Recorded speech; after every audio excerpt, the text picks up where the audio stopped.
Welcome to Biggest Geekus. We are your hosts. I'm Joe. And I'm Randy. This is episode 166 of our show, and the date is Tuesday, November 21st, 2023. All right. So what happens when it's episode 666?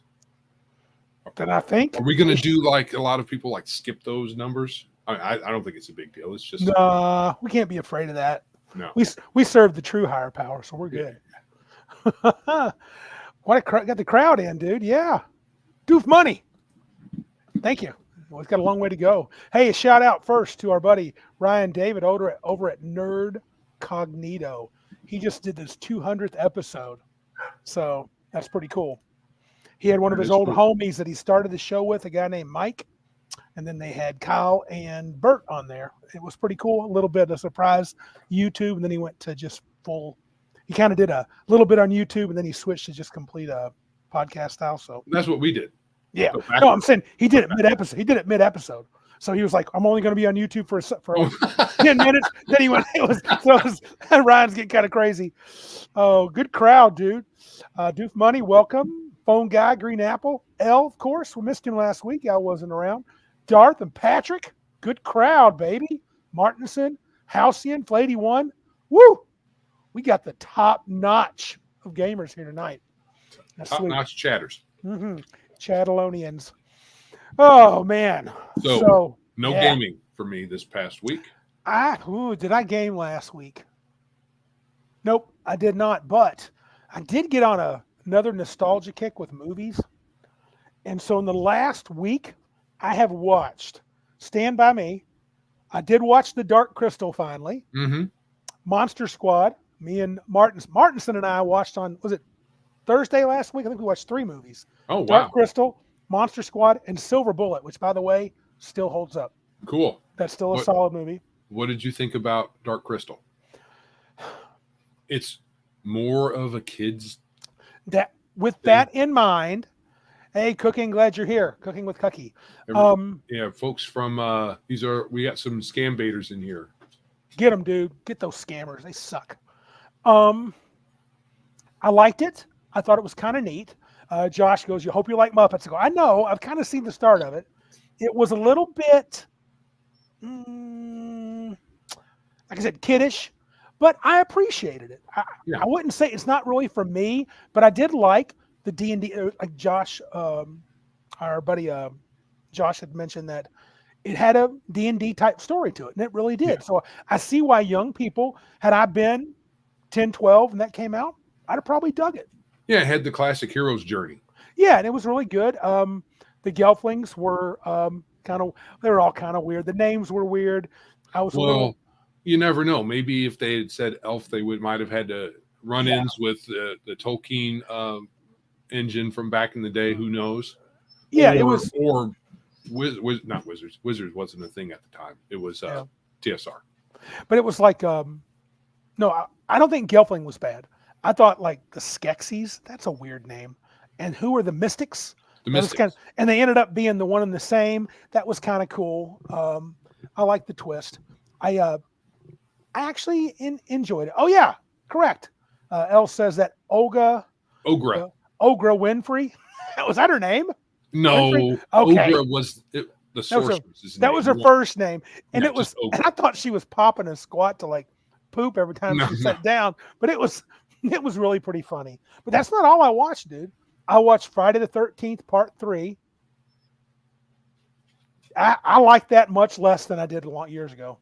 Oh, you remember I was a big fan of Friday the 13th. We watched a bunch of them in the theater. We did, and honestly, Part 3 was kind of crap. It was a crap movie.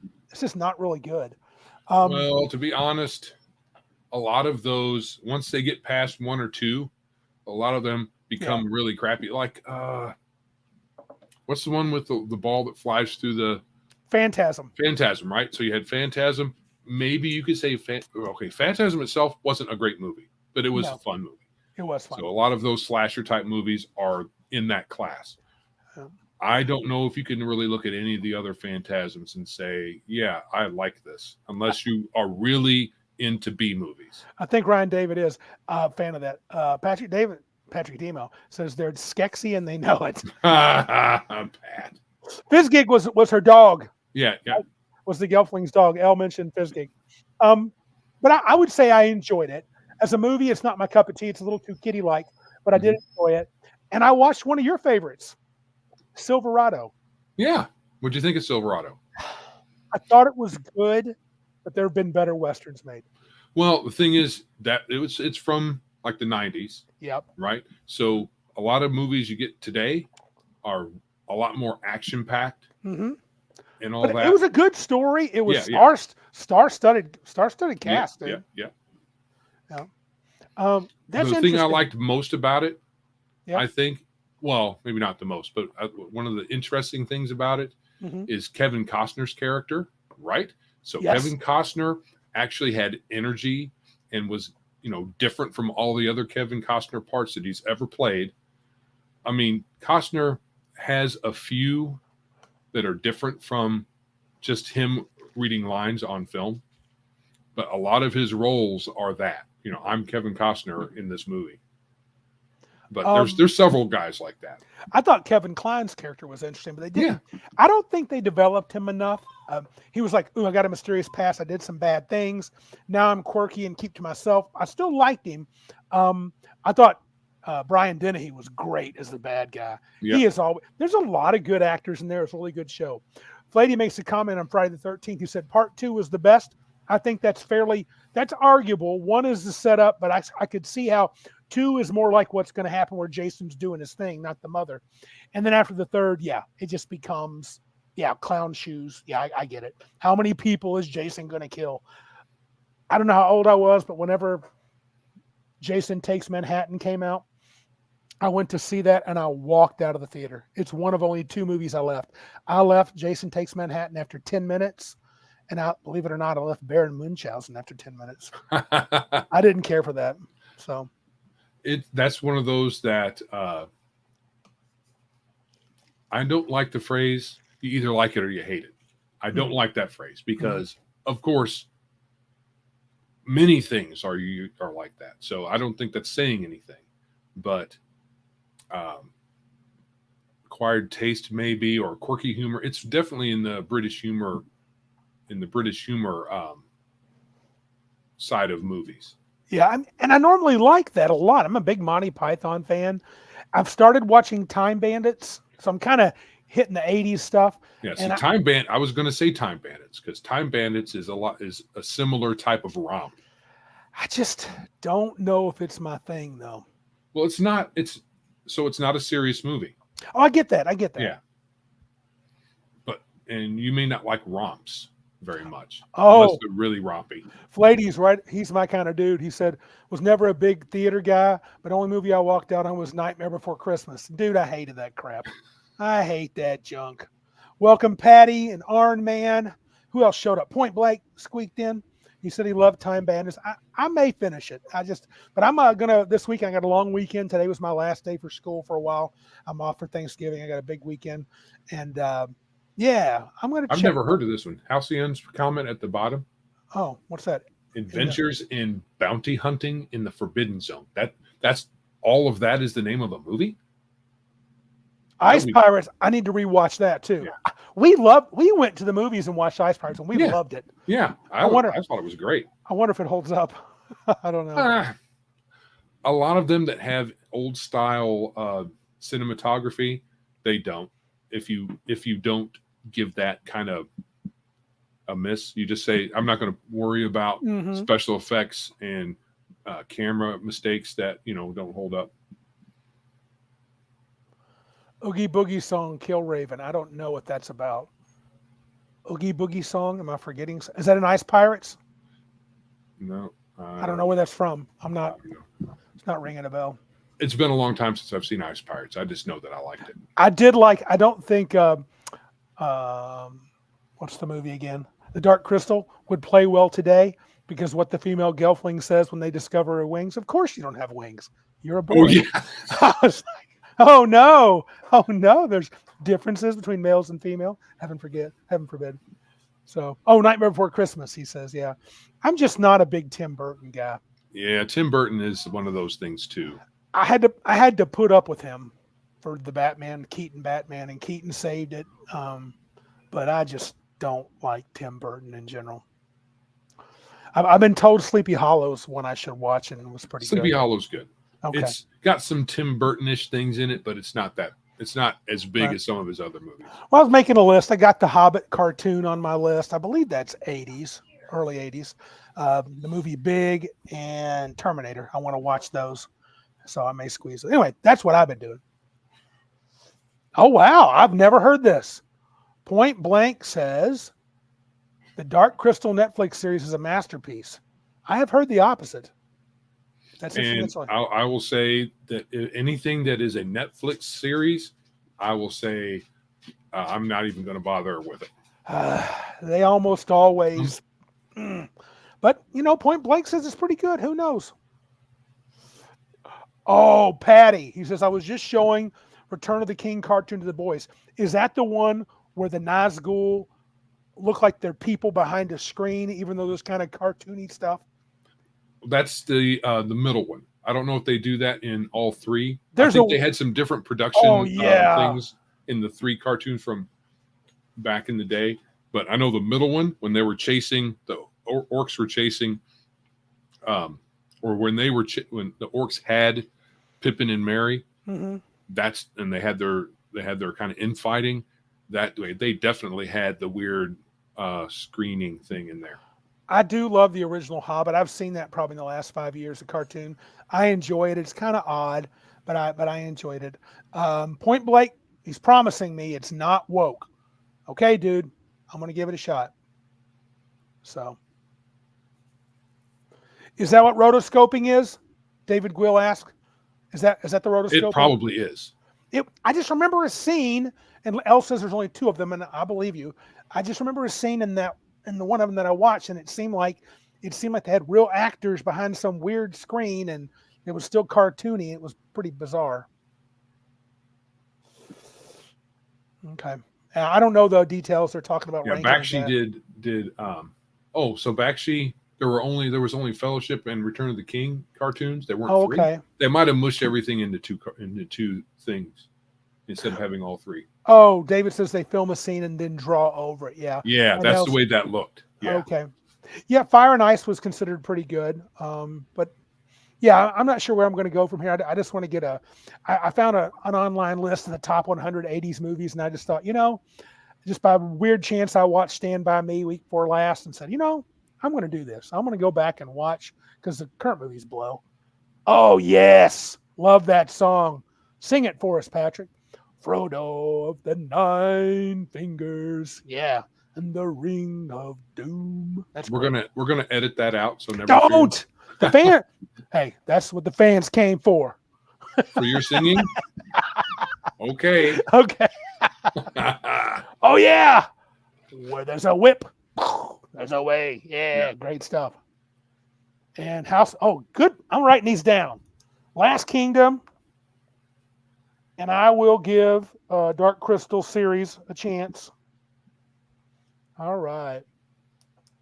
Yeah, there was a fellow that was arguing that the Rankin and Bass Lord of the Rings provided the format for the movie series and everything. What the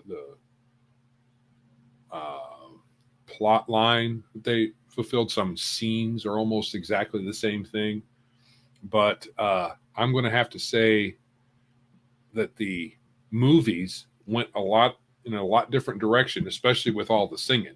There was only one song I thought in the movie series when and it was only a little snippet that Aragorn sung. Yes. Right? The lay of something. Can't remember. But there's some extra cut scenes where they did more singing. Right? They sung in they might have had that in the original too. The singing they did in the tavern, the hobbits.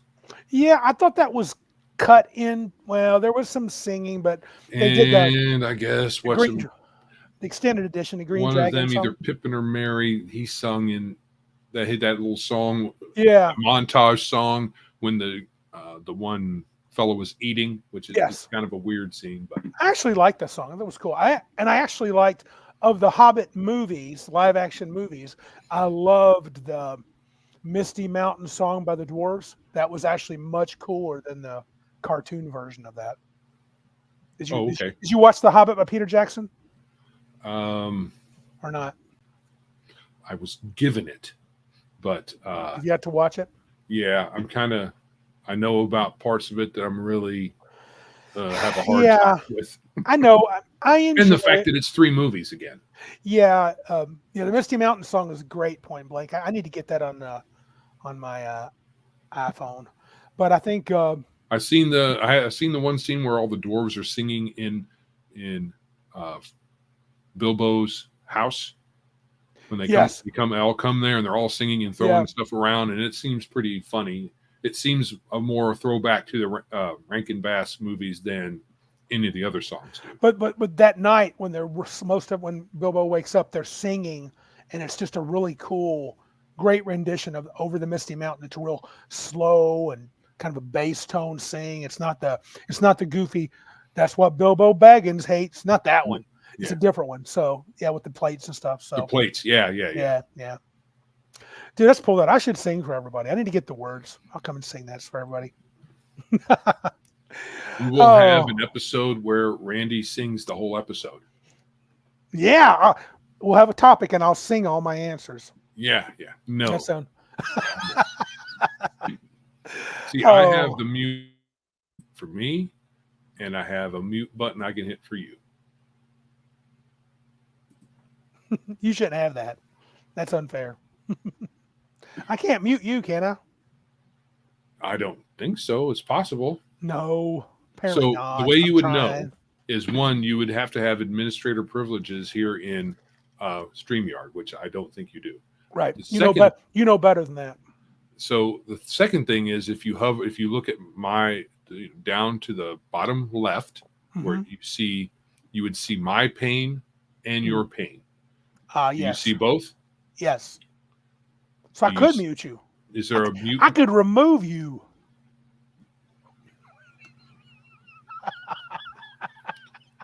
Do it, says Joe. I dare you. I dare you. Dar says, sorry, Randy, I won't be making that show. Oh, don't worry. I'll just entertain you guys periodically with little pieces of songs. Yeah, point blank. Biggest geek is the music. Well, they kind of have that. They already have. They have the musical version of. It's not Biggest Geekus, but from where we got that name from. Yeah, they can stick us. It is Life the of Brian. musical of not Life of Brian, but Monty Python. No, is it called Monty Python? It's Monty Python's Life of Brian. Holy That's Grail? the movie. That's No, the no. movie. There's a musical that they have out, Oh, okay. and I think it's the Holy Grail, a musical version of that, but it might be more of a musical collage of multiple works at one time. But there is a Monty Python musical. Oh, okay. Even though, I mean, almost everything they do, they sing stuff almost all the time. Right. Oh yeah, Spam-A-Lot. There we go. That's it. Thank you, guys. Spam-A-Lot. Or spam out. It's Spam-A-Lot. I know. I'm just giving Martinson a little trouble. Ham and jam and Spam-A-Lot. Yeah, I did like the old Monty Pythons, but I think we're here to talk about gaming. Yes, we are. Well, okay. Honestly, in most of the groups that I've played in, Monty Python comes up at some point or another. Oh, yeah. All right. So we are talking about combat. Combating combat. Now, when I told Randy I would make this week's outline up, and he forgot. So he made the outline, but we did talk about combat. So on some level, so he remembered what it was going to be about, and he made his own. And but I had a different title. Okay. And I was just going to see what folks thought about it. Oh, if your title was better? Well, obviously. I doubt that. Don't make me start singing. I will. Let's see, where is it at? There we go. Striking a crit with combat. Ooh, that is pretty cool. I like that one. You're pretty good with the titles. I like them. I like the ones you put on the. I'll have a title and joke. Mine's usually super long. Then joking into just something snazzy. That's usually what you do. So it's pretty good. It's good teamwork. Good teamwork. All right. So normally, like normal, we start out with more of a high-level discussion about combat, things you consider as you design a combat system for a TTRPG. And really what we're talking about is starting at one point, which is AD&D of one flavor or another. Right. Then house ruling the crap out of it. Right. Maybe just jettisoning a lot of it, depending. Because some things I'm not sure either of us would keep. So we start there, kind of house rule it, mold it into something hopefully new, and instead of it being just another clone, because I don't think either one of us want to just make an OSR clone. No, I don't. I think that it's too full out there. There's already so many. Yeah. And I don't think my sentiments are fully there. I have a deep appreciation for the OSR. That's where I grew up playing D&D, basic, advanced D&D, second edition. Then we made a transition for 20 years or so into the third edition era. But for me, and Patty, yes, I did not read it, but I will. He left me a message on Discord. I need to get to that.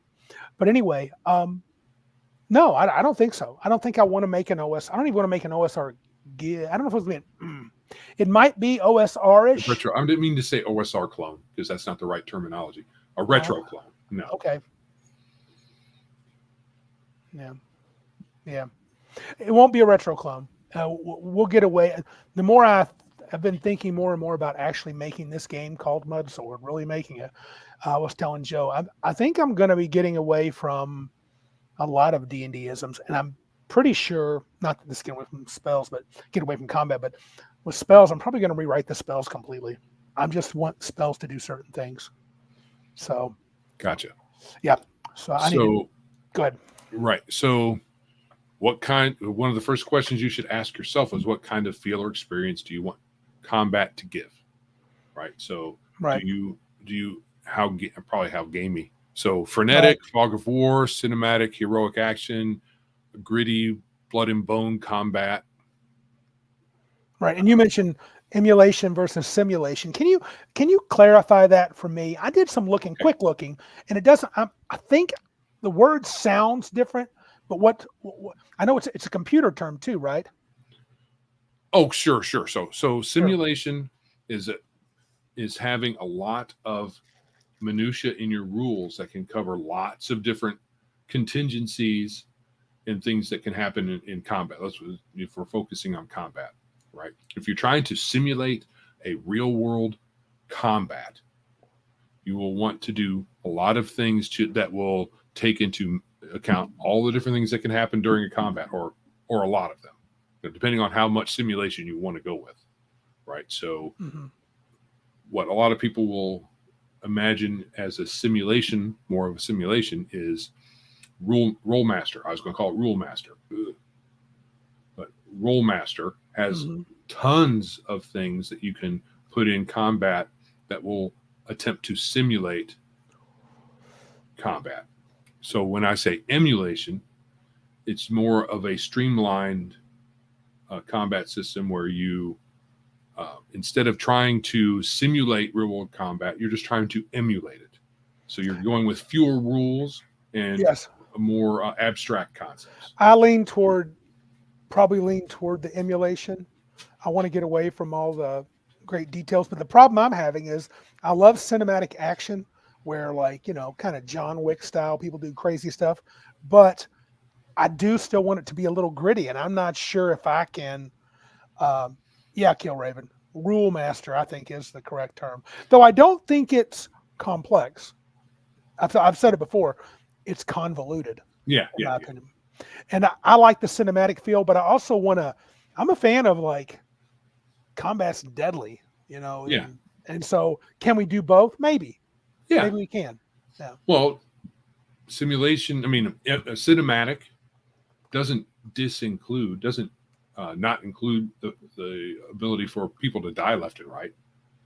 Right. Look at any war movie where there's lots of people on the battleground. You can what about the opening scenes for? I'm sorry. I thought I was going to comment just on Twitch, and then it shows up here. So, I'm forget. Oh, okay, yeah. It did show up on Twitch, but you can set it so that when it displays on our side here on StreamYard, it will only do one or the other or both. Okay. But sorry, guys. Yeah, but this the live chat portion here in StreamYard mushes together both Twitch and YouTube comments. That's why it has the little green tag on it to let you know that's where it's coming from. Folks we get to see all of them. Folks are making some good combats, and folks are fighting in the chat. No, folks are making some good comments, and I'll get to them. But I want to hit Darce real quick. He said, before we start on combat, do you have the stat system figured out? Or are you just? I'm pretty sure it's going to be the standard 6. I'm not drawn to any particular. There's no other system that really makes me go, "Ooh, that's awesome." At times I've thought stats could be whittled down to 3, but I think I'm with the basic 6 of D&D right now. We'll see what happens, Darth, when we get further down the road. So, yeah, it looks like most folks prefer probably not so much simulation, but is 3rd edition, would you consider that simulation, Joe? No. Even though it had AOOs and 5-foot steps? I mean, those were probably attempts to simulate certain things, but it's only probably 1 or 2 steps down that road. It's not terribly. And sometimes I felt like Palladium was trying to simulate, but they had all I don't know. Well, that too. That's probably a couple more steps than 3rd edition, because you'd have your attack. It's an opposed roll, I believe, right? An attack, and then no, it's not an opposed roll. It's an attack with a target number which is pretty low, but then the defender can block, dodge, parry. You can do several things to pretty much say, well, that attack really didn't happen, even though you were successful. Right. I don't know all of the exact details on how that works, but it's a little bit more simulation-y, but because they have a lot more contingencies you can plan for, and but I don't think it's nearly what Rollmaster does. Yeah, and Killraven said in Palladium everything's a boxing match. I can see that. How do you feel? Are you a simulator? Would you like to have more? I'm more on the emulation side. Okay, but good. So L says cinematic is crap, simulation is crap. Need something quick that does the whole task while allowing choices more than which metal stick to swing. And I am more along those lines. So you don't more mainly because cinematic. What do you mean? It does. It right. How do you do it? Correct. Because I think what most people hear when they hear that is you're going to get weird, like hero points move, and the characters don't really get beaten because they're cinematic. I guess maybe cinematic is not the word I'm looking for, but I'd like to have a little pizzazz in the system. Like I agree with Elle. I don't want it to be I smack you, you smack me. Yeah, trading blows. Which is what D&D is. Yeah, trading blows and dinking each other to death, and having a few more choices than which metal stick to swing. Yeah, right. I agree. So I'm not sure for cinematics. I want the action to be furious. I guess I'm being a fan of the Savage Worlds moniker, if not the combat system fully, just that fast, furious fun. I mean, I really wanted. And I've been thinking about this, and I don't mean to jump ahead, but when it comes to speed, I talk a lot about slowing the game down. And Joe sometimes will talk about, well, combat should take whatever they take, and I agree. I don't think it's the combat that I'm worried about. I mean, the whole combat could be 9 hours. That can be fun, but how much you get done? I don't. That's a little part of it. The big part of it is I want to find a way that all players can accomplish their turn in a reasonable time. Okay. I get really weary of the super slow crapola. Right. But there's 2 pieces to that. the system could be at fault. Well, actually, three. The system can be at fault. The player can be at fault. Both of them can be at fault. We know people who want to take their time on their turn.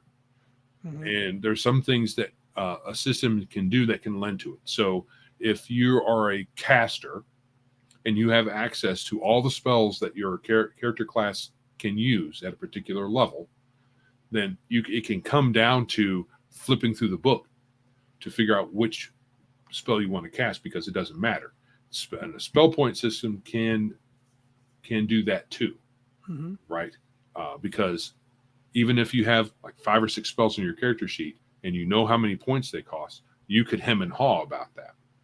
So, but the all access caster and people who are trying to do super tactics on their turn, it does slow things down. And I also, and this is just me. Go ahead. I was just going to say, a system can't solve that unless you institute into the system a 3-second rule or 5-second rule or an hourglass thing. There's a time I considered that, dude. Yeah, you have 3 seconds. Okay, skipping you. Yeah, and the more complicated a character played in 3rd edition drove me crazy. It would take people forever. Not everybody, but some people. I think people worry a lot too much about doing the optimal thing on their turn rather than just doing a fairly effective thing. And I think trying to optimize things, I guess you're right. Maybe the system can't speed things. Now the system can slow things down. Sure. By having all kinds of million checks. Things. Yeah. And you roll to dodge, I roll to counter, I roll to, we could have all these weird rolls. Yeah. Interrupting. Well, I'm okay with actions that you can do that will change your order in the initiative, but there has to be some sort of limiter on that, because I could say, okay, I'm doing my interrupt, and then Randy says, oh no, you're not. I'm going to interrupt your interrupt, and all of that crap. So as long as it's done with, to a point where, like say, only one person can interrupt, or there's some cost to it, so it keeps people from doing it all the time, then sure, have those things. And that was something I was telling you before we started, that I was looking at the Champions role-playing game, the super role-playing game, and the way they do interrupts is you give up your next action. Right? So because of the way it works in Champions, you're probably going to have a lot of actions during a particular turn, or you have a lot of the way they work, right? So if your speed is high, right, you could act in every phase of that combat turn, yes, which is 12, and then you'd have lots of chances to give up your next turn to block or dodge something. It's not just something you can do all the time. So it emulates especially a speedy guy, like in Champions, if you're playing what do they call him, a fast guy, a flash type character. Yeah. And it could emulate how he could block and hit and block and block and block and hit and hit. Yeah, that makes sense. But I guess for me, I want the turns to flow around the table quickly. I was going to save it, but I'm going to hit Iron Man's comment up here, because Joe and I talked about it a little bit. Player order should be determined at the start of the fight for the whole fight. VTTs have that built in. Horde War uses it around the table. I am quite fond of that now. In my mind, I did something really, I think we talked about it. I did something really stupid when we played OSE Mudsword a couple weeks ago, where I had them roll individual initiative. How did I do it, Joe? Individual initiative. You just did individual initiative, I thought. Yes. Last time you played. And that's every round. And every round. Like, that rolls. is no. Yeah, I think so. There's something else that I say in here. Combat generally requires lots of rolling. Is that something that you're fine with? Some people are. They like to roll. They like all that. But if you don't, because rolling will take time. The more rolls you do, you have to stop everything for someone to roll, figure out if that roll was successful or not. And if they drop their dice or whatever, searching for one, pick the right dice. All that is kind of figured in with lots of rolls. So, do I like it? So, my turn to go. It's my phase of combat. I swing my sword. You get to dodge. Then you don't dodge, so I hit you. I got to see if the hit gets past your armor. Which if it does, I got to I'll roll damage. See if it gets past your armor, and then you can maybe have a mechanic to soak it or do something. And that's a little too much. I do want combat to be a little smoother than this, compared to the suggestion by L. If I'm interpreting this right, L, he says, how about combat with opposing dice pools for speed? Attacker's dice pool is counted, rolled. Defender pool, whoever gets the greater number wins the round. What do you mean by win the round? I think, yeah, I mean, it would probably be something like maybe You're talking about winning for initiative? Maybe that's what he's talking about. Hopefully not like actual striking and hitting. Yeah. Right. So it all depends on how you want things to roll. So let's say you have I roll, there's a target number instead of an opposed roll. That'll speed things up a little bit. Right. And then you can have well, that's damage. That's different. But the only thing I would say that you would want to do, or you could do, you could, instead of having an interrupt action to dodge or block or something like that, it could be just something added to your defense number that makes the target number higher for that attack, instead of having to make a roll or a check or something. And it's always figured in, hey, I'm good at dodging, so my defense is higher, or whatever you want to call it. And that would, instead of having somebody interrupt the flow, you can just have everything figured into the target number to attack that character, or to successfully attack that character. But if you're giving up something in the future for doing it now, over the course of the round, it'll be the same amount of time.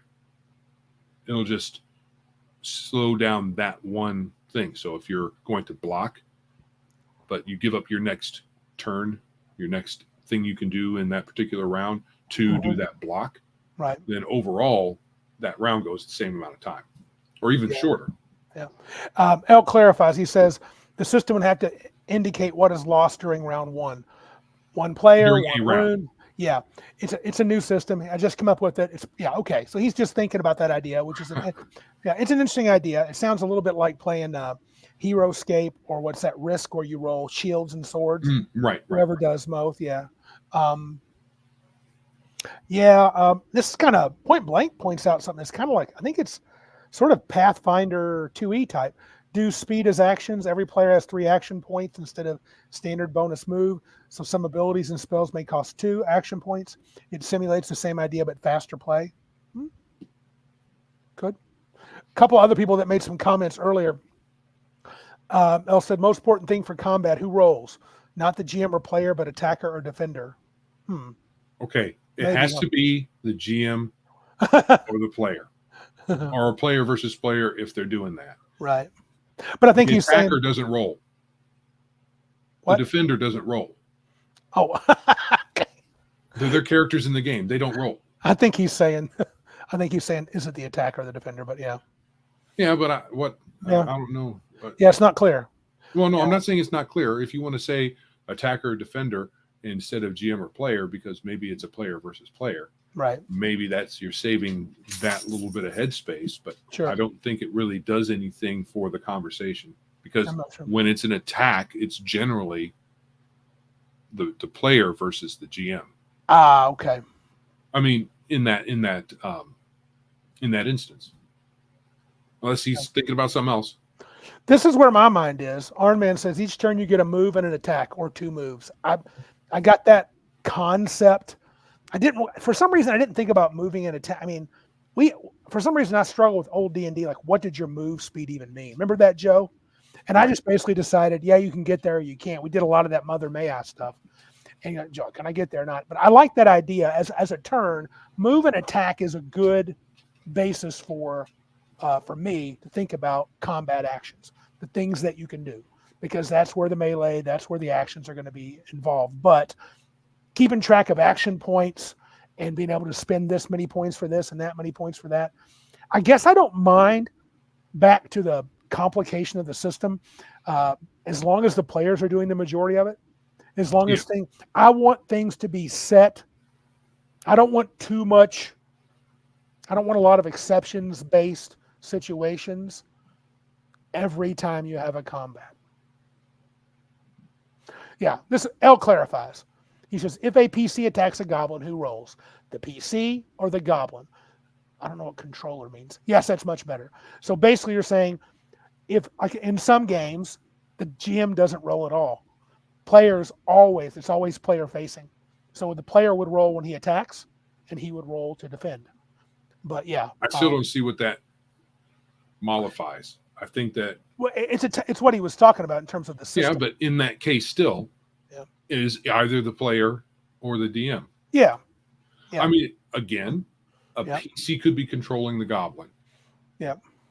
Like they summoned him, or the goblin is their follower or henchman or something, and he said, "Hey, henchman, go attack Randy because he's pissed me off."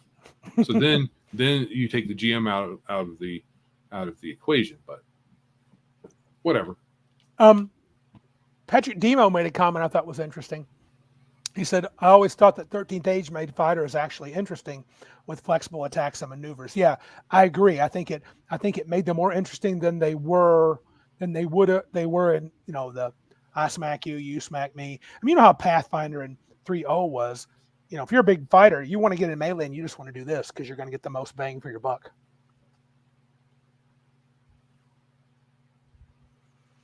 Yeah. Anyway. Well, okay, I get that. Mm-hmm. I don't know. So, what do you think about? So, do you like that? Would you like the game? Are you still trying to answer El's question? He's clarifying the best of his ability. Go ahead, Joe. The monster doesn't roll. The DM rolls. Okay. So I'm going to be a stickler with that, because people will say things like, "Kill the player." No, you kill the character. You don't kill the player. You kill. I kill players. You don't tell anybody. Well, I've killed a few players, but don't. Yeah, I'm not supposed to say it out loud, but I'm being a little pedantic. Yes, that's Joe. That's why we love him, though. Yeah. Oh, look we said it at the same time. Haha, pinch poke. Owe me a Coke. Good job, Al. So I mean, I guess for me, when I'm thinking of Mud Sword, I don't want this big string of calculations every time we have a combat, and I don't want you to be. I guess I'm not a fan of super tactical combat. I'm really not super tactical. Well, and I'm thinking more 3rd edition because that's what I know. Right. So let's say, calculating what you need to hit. So would you like it to be just as a skill, or like I would Palladium, target number's 5. It doesn't have to be 5. I'm just saying, when I roll to attack, it doesn't matter who I'm facing. For the most part, I think armor is DR makes more sense, but for what I've seen, I would almost rather be like Palladium. Flady says, if you don't need an abacus, are you really role playing? That's a good point, because I feel like you should always have an abacus on hand, and I'm breaking my own rule because I don't have my abacus in here. So right. So Thaco, the concept of Thaco from early days of D&D is something that you can employ so that you don't, as the player, need to worry about the defenses of the monster. Right. So you just roll against Thaco.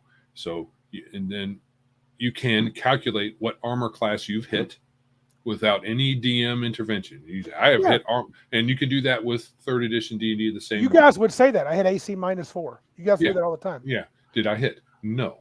Our man brought that question up earlier. I was saving it, but he said blow-by-blow attacks in DR for armor with a chance to ignore class-based or skill-based. Yeah, that's what Joe was getting at. I agree there, Iron Man. Oh, yeah, shoot. So blow-by-blow meaning, I believe, instead of the super abstracted boxing round where you're throwing bunch of punches and dodges and body blows and all kinds of stuff, but only one of those in that whole minute-long round is actually an effective attack.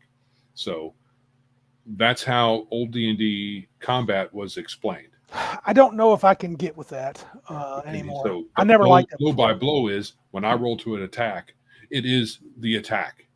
There's not a lot of. I prefer that.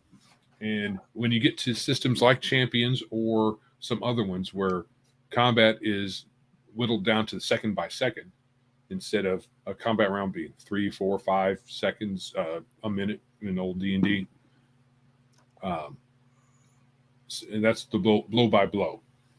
I mean, you can do it a longer round, or you can just not worry about how long a round takes, but that makes things a little wonky. You mentioned something interesting. A variant of Palladium's rule, if you roll a 5 or higher, you hit. And I don't know if that's the number, whatever it is. Whatever the number is, right. My point was, there's a game, I see index card RPG. Each encounter has and I got inspired, and I got reminded of this by Arnman's comment. I like if you roll the enemy DC or higher, it is a hit. No charts required. I agree. Charts are annoying. They can be fun if they're kind of rarely brought up, but in something crazy happened, but not a lot. In ICRPG, each encounter, each scene has a DC. And that scene is that's the DC you must roll to succeed at anything you do in that scene. So if you're trying to defeat the bad guys and at the same time find a way to shut the portal, maybe the thief and the wizard are by the portal trying to figure out how to shut it down, and the fighter and the cleric are fighting the bad guys, then the DC is the same. You got to roll this number. If it's 14, you got to get a 14 on both parts. That's not a bad way to do it. Right. So it's still a roll versus target number. So roll versus target number is faster than opposed rolls. And if there's no way to block or dodge apart from your defensive value that your character has, right, then that'll be fast. And that's where I kind of liked the old D&D stuff, where if you did like a parry or something, you would impose a penalty or increase your armor class by a little bit, but you're not rolling against. I don't want that extra roll. Right. Patrick said, this is a side note, but interesting. I never got the complaints about THAC0. So what if you had to do a tiny bit of math? I'd prefer to keep my mind sharp with some elementary mathematics rather than just look at a number and that's it. Well, I have, okay, look, THAC0's fine. I do appreciate it. It's fine. But attack bonus versus DC or armor class, ascending, I never got to Ryan David's show. What was the Ryan David show this past week? Gosh, what does he call it? Speakeasy. Had the Dungeon Delver on there, and he was preaching the glories of THAC0. Mathematically, and this is my mathematical mind, I've said it before, addition has better properties than subtraction. And I've heard people twist around the THAC0. They say, well, you just add your armor class. Okay, fine. Then why aren't you just adding a number? Right. Yeah, just add a number. But I don't think THAC0 is THAC0 is no more complicated. So THAC0 is to ascending armor class as subtraction is to addition. That's it. That's the complexity level. Right. So right. I'm not saying it's complex. I'm just saying as a mathematical operation, it is inarguable that addition has more properties that are nice than subtraction, and therefore it makes it, quotations, easier. Right. Yeah. I get that. But I'm not trying to, oh my God, you play THAC0, it's so more complicated. I don't think that. No. I did that forever. I have no problem doing it now. It's easy. Right. THAC0's easy. Ascending, descending. They're both easy. Mm-hmm. It's just a matter of degrees. Anyway, speaking of old school, how old school do you want? Do you want really old school and say all attacks do D6? Do you want to have the weapon versus armor concept in your game? Speed factor for weapons and maybe spells? And do you want to have combat phases? Like it's the ranged phase, it's the spell phase, it's the melee phase. I don't. I really don't like the phases because that's definitely it's a, what's it called with the whole armies fighting each other? Tactical, military. Yeah, it's that. It's a throwback to that. Yeah.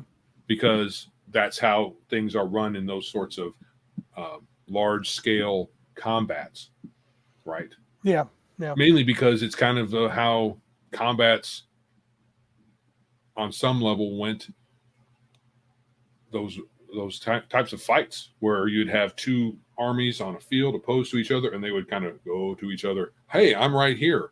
Get your sword out. I'm going to jump on it. Which makes sense considering where D&D came from. I do like Elle's comment. Untap phase, upkeep phase. Yeah, that's what it seems like. And we tried to play that for a while in OSC, and quickly I'm like, this blows. I don't like this. So yeah, no, I don't want that. I do not want D6 for all weapons. I am enamored again of how I like parts of how Horde Wars. That's kind of the game that we're kind of into right now. At least I've been looking at it closer than some multiple games. But anyway, been playing it a little bit more. Yeah. And we're playing again this Friday, which is really cool. So anyway, it's kind of how they have like all these.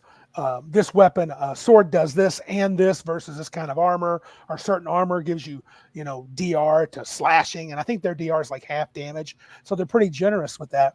It's almost that whole weapon versus armor class and weapon versus armor type in AD&D just annoyed the crap out of me. Right. So the problem that I've always had, some of the problems I've had with the way D&D works is without weapon versus armor or speed factor, you're basically just the weapons don't really differentiate from one another except in damage. Right. And third edition, some weapons had reach. Yep. Right. And light weapons. Which doesn't make a lot of sense because you had to have a pole arm basically to have a reach. Mm-hmm. When if I've got a dagger and you've got a great sword, you way outreach me. Yes. Right. So this is another simulation talk, right? Do you take that kind of stuff into consideration when you're making this? I'm not saying you do weapon versus armor because it's a whole cumbersome table. Speed factor might be something you can do and just make it part of your combat role for initiative to some degree. David Gwill, I've only got, by the way, David Gwill, if you're still listening, I did read your comments, and I thought you made some good ones. I have some disagreements, but nothing huge. David made a good comment, though. We talked about this before. Yeah. David says he'd do damage versus armor type. He does for DR purposes. Damage type. Yeah. That's not too bad. Type's not bad. Slashing, blunt, and what's piercing. the other one? Piercing. But he also mentioned if those are one you want to go with. I mean, that makes sense. I was thinking that very same thing for DR. If you want to do weapon groups too, that maybe isn't so bad. And David mentioned that where you had like, one-handed bladed weapons or one-shafted weapons, and then short weapons or fast weapons. As long as you don't get it too cumbersome, it's not bad. It has to be something that's built into the roll. Yep. And built into the damage calculation. It can't be a lot of different things that you make the roll, and then you do this, and then you do this, and then you do this. You roll damage, and then it should be fast. No problem, David Will. Right, and that's what I practically summoned him. You practically did. You notice that? His name, and he popped right in. Yep. Elle says, how many parts of combat can have little things for greater choice before one combat takes 6 hours to finish? Right. So you got to pick and choose what you want. That's it. Yeah. And like right now, and I'm glad we're talking this because I'm making decisions as we go. I told Joe before the show, if I'm going to write this game, I need to have a real clear vision. And this combat is becoming clearer as we talk. I don't want it to take a long time. I want to have enough. I want to have enough options where the players, like Joe and others, can have some fun messing around with things, but I don't want it to become onerous. And I think having it built into attack and defense right off the bat, and just boom, you did this. Hey, I have this. Good, bam, and that's where Horde War shines. Yeah, slashing, piercing, defense. Yeah, right. So for me, I would want there to be enough options that we're not simulating combat. We're just hitting some highlights. So I don't know how you can easily do a dagger wielder versus a longsword wielder and take into consideration the reach that the longsword wielder has, for sure, and that dagger wielder has to get within the reach of that longsword wielder to be effective. And then what if that longsword wielder is also wearing really heavy armor? right? So a knight's armor, that dagger is going to not really be that effective unless you're hitting like a stone giant. And yeah, this I got a little pig sticker, but it hits you like it's been thrown by a tornado force wind. So yeah, it's going to go through your armor. Absolutely. So, Some good comments. So Mac Thompson's joined us. He got his puppies clean. That's cool. And so is Duncan Bradley. But Point Blank chimes in again, and this is the solution. He says back to his comment, with action points, some weapons may take 2 to swing in battle, maybe 1. That could be a quick way to do it. That's not bad. Yeah. I guess I have the action points. Those words have been used in so many ways that sometimes it leaves a bad taste in my mouth. Right. So L says reach a simulation. It can be, depends on how you implement it if you want it. We're just talking about it as a thing. So what about everything that we're discussing can be put under the umbrella of simulation? Sure. Like having daggers have different damage from long swords, from bows, from a halberd, right? If we're trying to differentiate them so that when a player picks one and says, hey, I like halberds, and this is what you get for picking a halberd because you like it. And one of those things is it's kind of slow to attack, I guess. But once it hits somebody, it's going to chop things off. So, and how do you translate that into game terms? Yeah. But also doesn't take a lot of time to implement at the table when you're fighting, when you're doing the combat. We toyed with this idea at one time. It says, Iron Man made a comment a while back. Give characters a base damage. Weapon can add to the damage, and the weapon can have extra properties. Character damage is D4. Dagger is +0, but if it scores a hit, get a second attack. Or something like that. Yeah. That would be cool. We've talked about how, like in 13th Age, it's interesting because it's not the weapon, it's the character. Right. Right. Yeah. In fact, your level matters. The weapon has the damage die. Yep. And then your level will you get that many. Your level in that many dice. So but D6 10th level, you get 10 D6. But D6 and D8 dice aren't that big of a deal. Right. D10 and D12 dice aren't that big of a deal. No. But when you're 5th level and you're a barbarian and you're doing 5 D12 plus double your strength modifier, you're doing pretty good with every single hit. And I thought that was kind of a smooth way to make a game where it's not the magic items do not make the character in 13th Age. The character makes the character. You are exactly, if you're 5th level, you hit like a 5th level dude. Oh, David Will makes a good point. This is a good way to gauge the complexity. He says, part of my playtest group are my kids. If they can pay attention and don't need to be told what to do, I figured it's a win. It's fine. Yeah. Right. So David mentions, did you just do this one? No. David Will says, this is why in my game fighters and such deal bonus damage, so the weapon damage is the foundation, but class influences damage. Right. So that's one of my kind of things to think about a little later on about who's good at what. So if you're a fighter, combat should be your thing. Yes, you should be better. And that's true in combat. I want the fighter types, the melee, the warrior types, to be better at combat than the wizard types. I know Gandalf wielded a sword like a pretty big time BA dude. Yeah, but he was an angel, not a man. So I'm not. Please don't put that in my face. Gandalf used a sword, so Gandalf wasn't just a wizard. Arman said, and this is cool too, his character-based damage is then used for improvised weapons, brawling, a pick to dig into a... Yeah, that's not... It's attractive because I've always hated, especially when you super specialize, depending on what version of the game you're playing. You drop your sword, or your sword's destroyed. Let's say you got a long sword, and oh crap, there's a rust monster, and he eats your sword, right? Now you do 1 or 2 points of damage around. Right. You go from maybe 10 or 20 to 2. It's kind of dumb. Yeah, Elle's saying I need to play test my game for combat speed, attention span, because I want my TPKs to be fast. He's not wrong. Not wrong. I do like that to happen within the first hour of the game so we can sit back and I can relax. Right. Oh, good. So, they're all characters again. That was fun. I guess the other part, another part of this, I don't know if we did this for any of the magic or the setting. Who, if we are targeting this for, so David Quill, he wants his kids to be able to play, Right. so he's gearing the game so that it's accessible for the kids, more accessible maybe than some other games.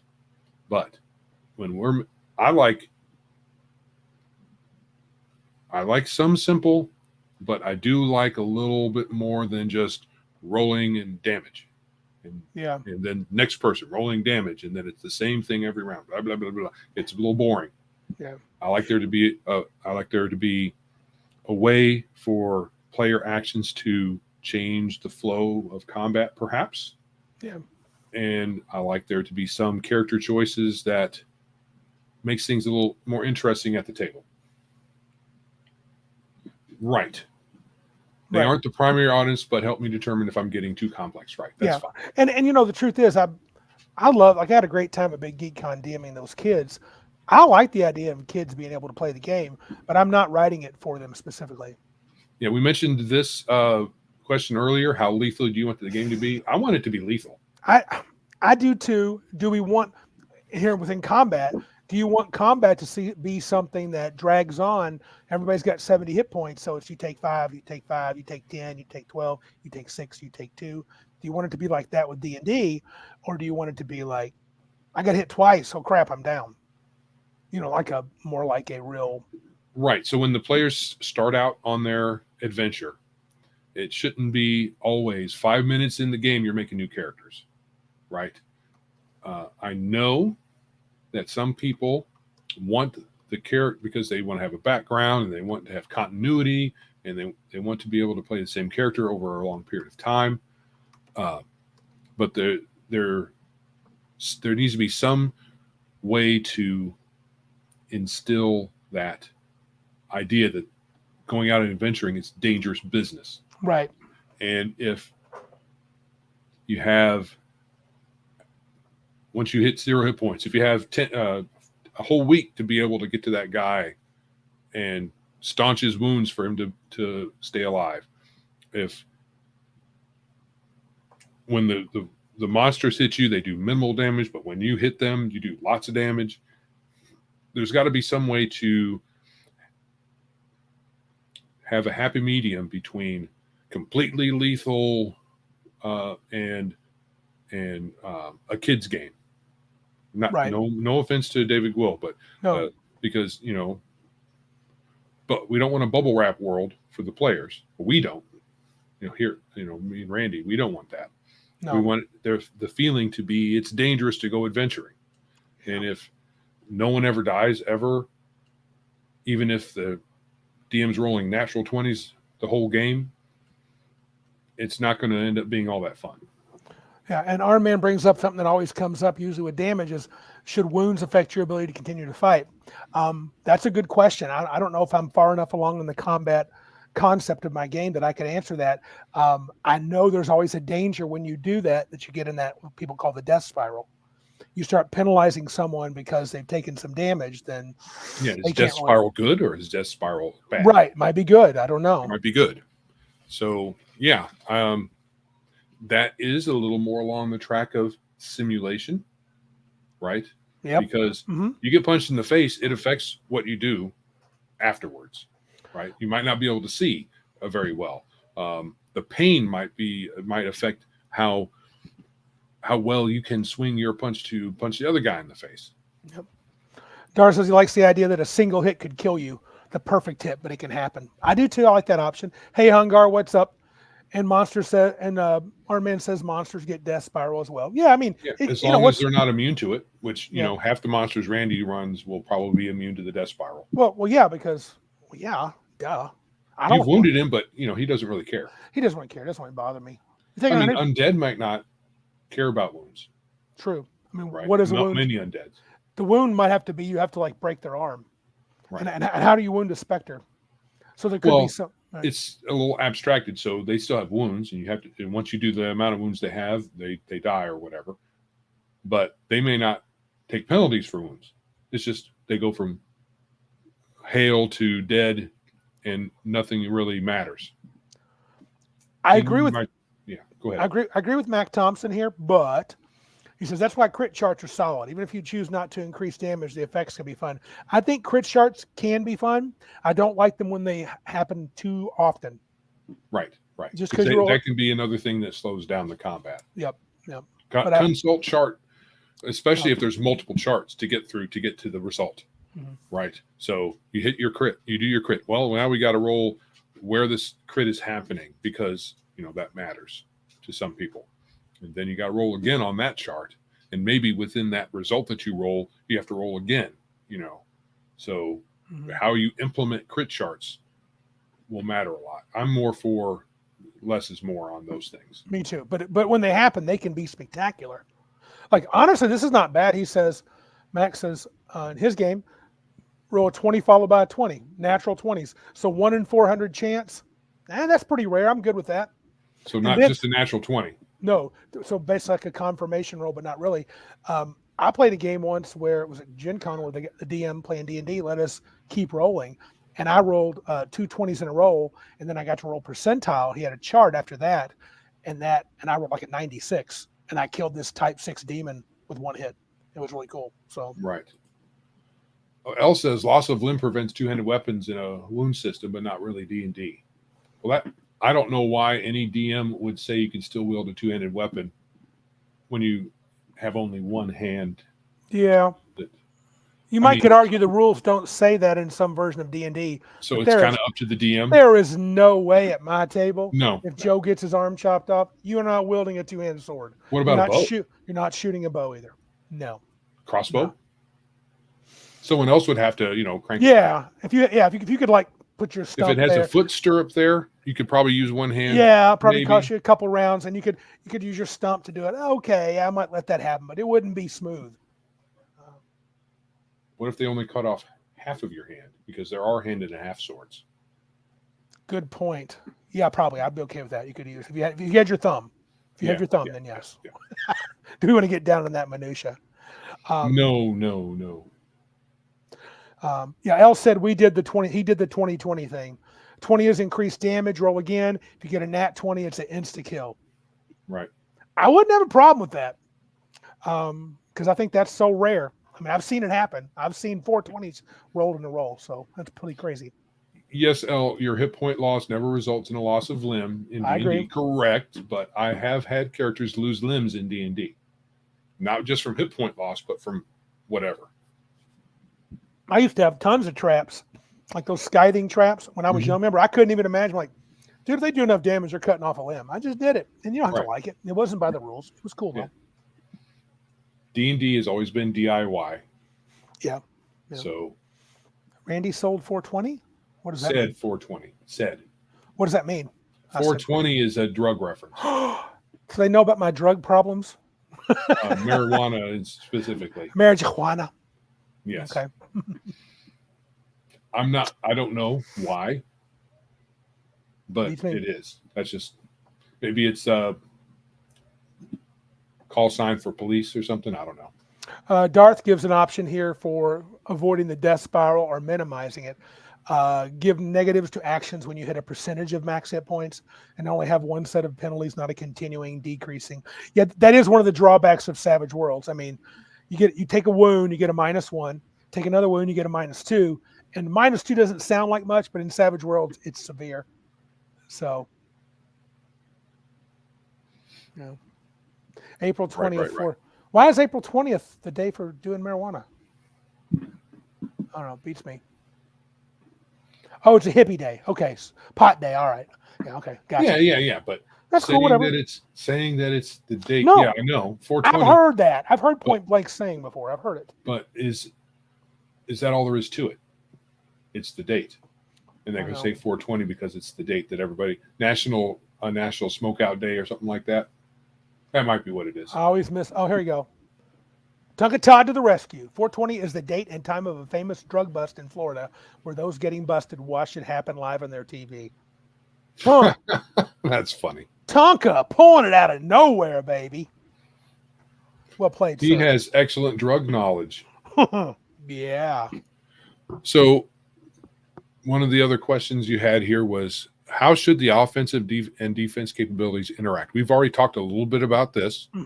Armor class, attack roll, damage rolls versus hit points. Do you have wounds or vitality? Do you use armor as defense? But you probably meant DR. Armor as DR. Oh, yeah, probably did.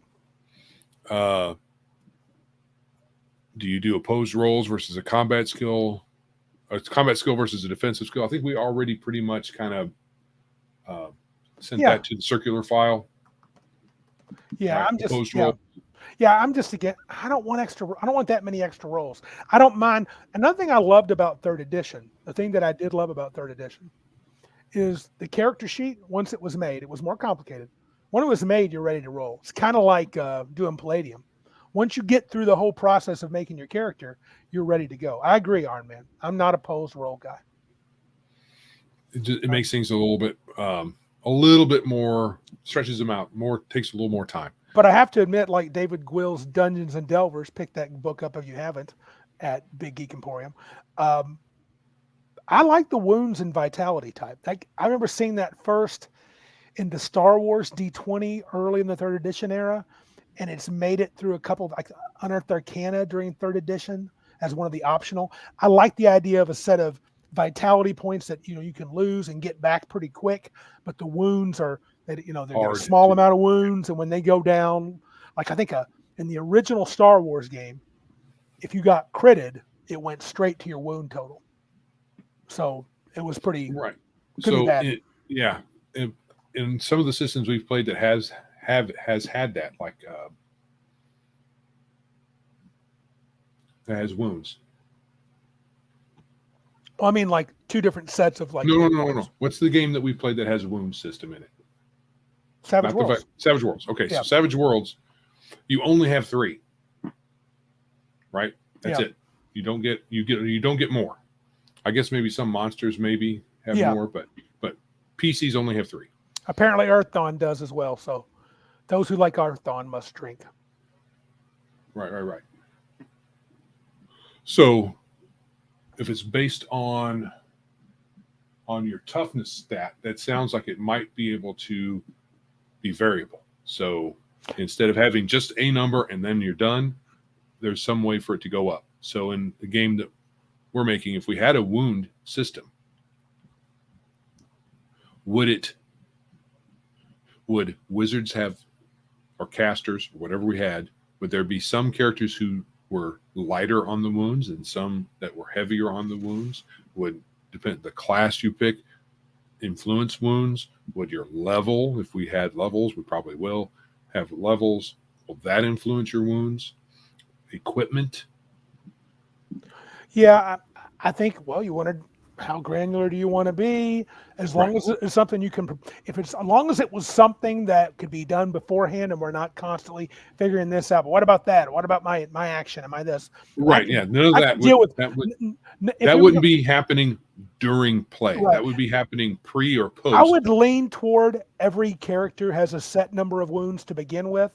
Maybe a fighter gets a boon rather than taking away. So I would probably lean toward wizards would be a little more squishy, but then I might be tempted to add something in like talents or the dreaded word feats, but they wouldn't be like third edition feats. They'd be something that you could pick a special boon, and a benefit to make your character unique. You could add another wound, but I wouldn't let it get crazy. It wouldn't get out of hand because I want the wounds to be your physical body. And every time you take a wound in that system, whether it affects you mechanically or not, it should be described as if you're hurt.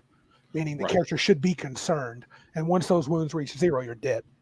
So speaking of this, if we have a game that goes to really high levels, 30, 40, 50, still only have 3 or 4 or 5 wounds. As I've said before, high level gives some freedom. You could add some to it. I would think it would be from something like powerful magic items. I think it would be something like maybe a special spell, Okay. Magic. How do you have so many wounds? Magic. Yeah. L says, is he talking about Savage Worlds? Can a Benny repair a wound? Not to my knowledge. Well, you can soak it. You can soak wounds. That's a mechanic. So basically it's a roll that unfortunately is an opposed roll. Again, Savage Worlds is not perfect. It has some issues, but the game itself, we've learned it well enough. It doesn't take too long. When you take damage, you spend bennies to soak wounds. If you have no bennies, you can't soak them, which means you turn a hit into a narrow miss, which is the narrative. I guess the narrative. What's the word I'm looking for? Cinematic version. I mean, Savage Worlds is very cinematic. There's no doubt about it. So, right. So we're talking about combat. So actions per turn during combat. mm-hmm. So some systems you get one. Right. Others you have multiple and different. You have multiple. You have maybe an action point pool that you can spend from that will tell you how many things you can do, or some version of that, or maybe just a set 1, 2, 3, or some pool of points. We could take Point Blank suggestion where you can, or the speed idea or point idea where you get more actions. I think I lean toward one action, and once you get to a certain level, or you get a certain option, maybe at some point once you become a grand master of your sword, you get 2 attacks, sort of like the old school D&D, where you go from 1 around Specialization. to 3 every 2, 2 every 1, 5 every 2. But I wouldn't do that fraction stuff. I just do 1, 2, 3. I don't have time for all that crap. Not that it's hard. It's felt silly. Just do 2 attacks for 1 attack. I don't know why you're doing the other crap. But yeah, it's kind of a way to stretch it out. You could allow that. I think it would be better if special situations would give you multiple attacks. And I do like 13th Age, where basically you get 1 attack, short of special abilities, all throughout all the levels. So a 10th level character in 13th Age is like a 20th level character in D&D.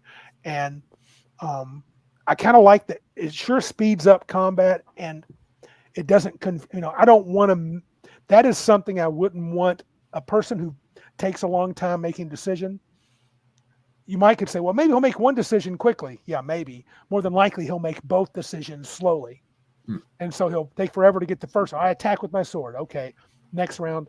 And he took 30 minutes to figure that out. Then he goes, I got an extra action. What could I do? And that's just, drives me crazy. So part of your design process is taking into consideration folks who have analysis paralysis. Yes. Okay. That's part of it.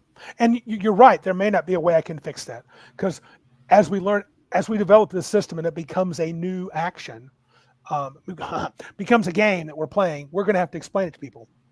And those same people are going to be like, what can I do now? What do you mean by action points and 2 or 1? Is this sword 2 or 1? It's written right by the sword. It says it takes 2 actions to swing that sword. There used to be this weird thing, or it may still be, and it's something that's also in Champions. Once you've made your attack, you can't move anymore, right? So you can move and attack or just attack, which I've always thought was stupid. If you can move and you can attack, why shouldn't you be able to make your attack and then move? Even if there's some consequence for moving away from your current target that you are facing off with. And I think understand that it could be problematic. I agree. I don't see, in a vacuum, I see no issue with the order of your turns, with the order of your actions, whether you attack or move and attack, or even like in 3rd edition, some characters could move, attack, move, because they could, what was it, spring attack would let you do that? Yeah. Move, attack, move. Move, attack, move. And so I get why it could work. I don't have a huge issue with it. Like I know in OSC, wizards can't move when they cast spells. My gut says that's probably a good thing to keep, because I think in the end, the game is you're going to like it, because I don't think disruption is going to be a massive thing that happens a lot, as much as I think it probably was a good way to control wizard spellcasters. So on one level, that may weaken some of the spells, but I'm hoping we can balance that by letting you do it more often. Right. So that's actually why I had that one suggestion about the evocation ritual setup, so that yes, I like that. Spells you can still move. But the Yes. other ones, you're not going to be able to, because Right. you're going to take too much time doing the things. Right. And yeah. Sorry. Excuse me for a second here. Okay. Right. So we are talking about actions per turn, and how it affects combat. We were talking about how many attacks you should get, or actions even, not just attacks, and how they kind of interact with each other. Sorry. All good? L noticed I'm missing my baseball cap. Yeah, it's my headset, because I got a big fat head, dude. Having that and my the melon is headphones on. huge, and it's just really tight whenever it's on there. Though I am a cap wearing dude. I do like my hats. So So you can't adjust it so that it feels okay? Because I see people with their cap on and headphones like that. I may have it on maximum adjustment with my big melon. I imagine you probably do. Because my head is so, it's how smart I am. My brain is so powerful. That's what it is. At least that's the story I tell myself. And do not contradict me. So also we're talking about your actions and the other things you can do apart from attacking your opponent, like speaking, opening a door, interacting with an object. How that figures into what you can do during a turn. Right.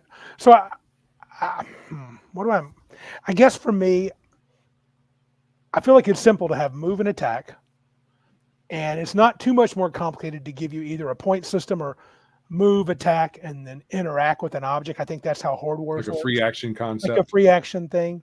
Not sit and have a big conversation while you're swinging a sword at an ogre.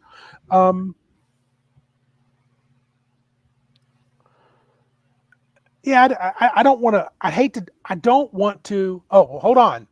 You've been gone. Patty says he's back. I can't believe you left.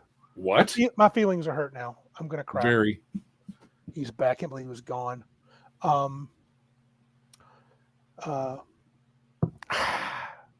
think I lean toward move and attack, and then mostly it. I don't want it to become too. I guess I don't want a fighter attacking 7 times in a round. I just don't. Okay, well, what about not even talking about attacking? Right. But use a potion. It takes your attack. Just grabbing something out of a belt pouch, or dropping your weapon, or stuff like that. I don't think dropping your weapon should take an action. I feel like sheathing a weapon and drawing out another one, that probably. I don't know. I've never wielded a weapon. I don't know how fast someone could. I think you can make it fast if you're skilled enough. Okay, fair enough. That just me being a game in a game, anything can be improved. So maybe a first level warrior. He said, "Don't overthink it." Yeah, don't make it overcomplicated. Correct. I agree. We got to avoid that. You pick the hills you want to die on, and you ignore the rest.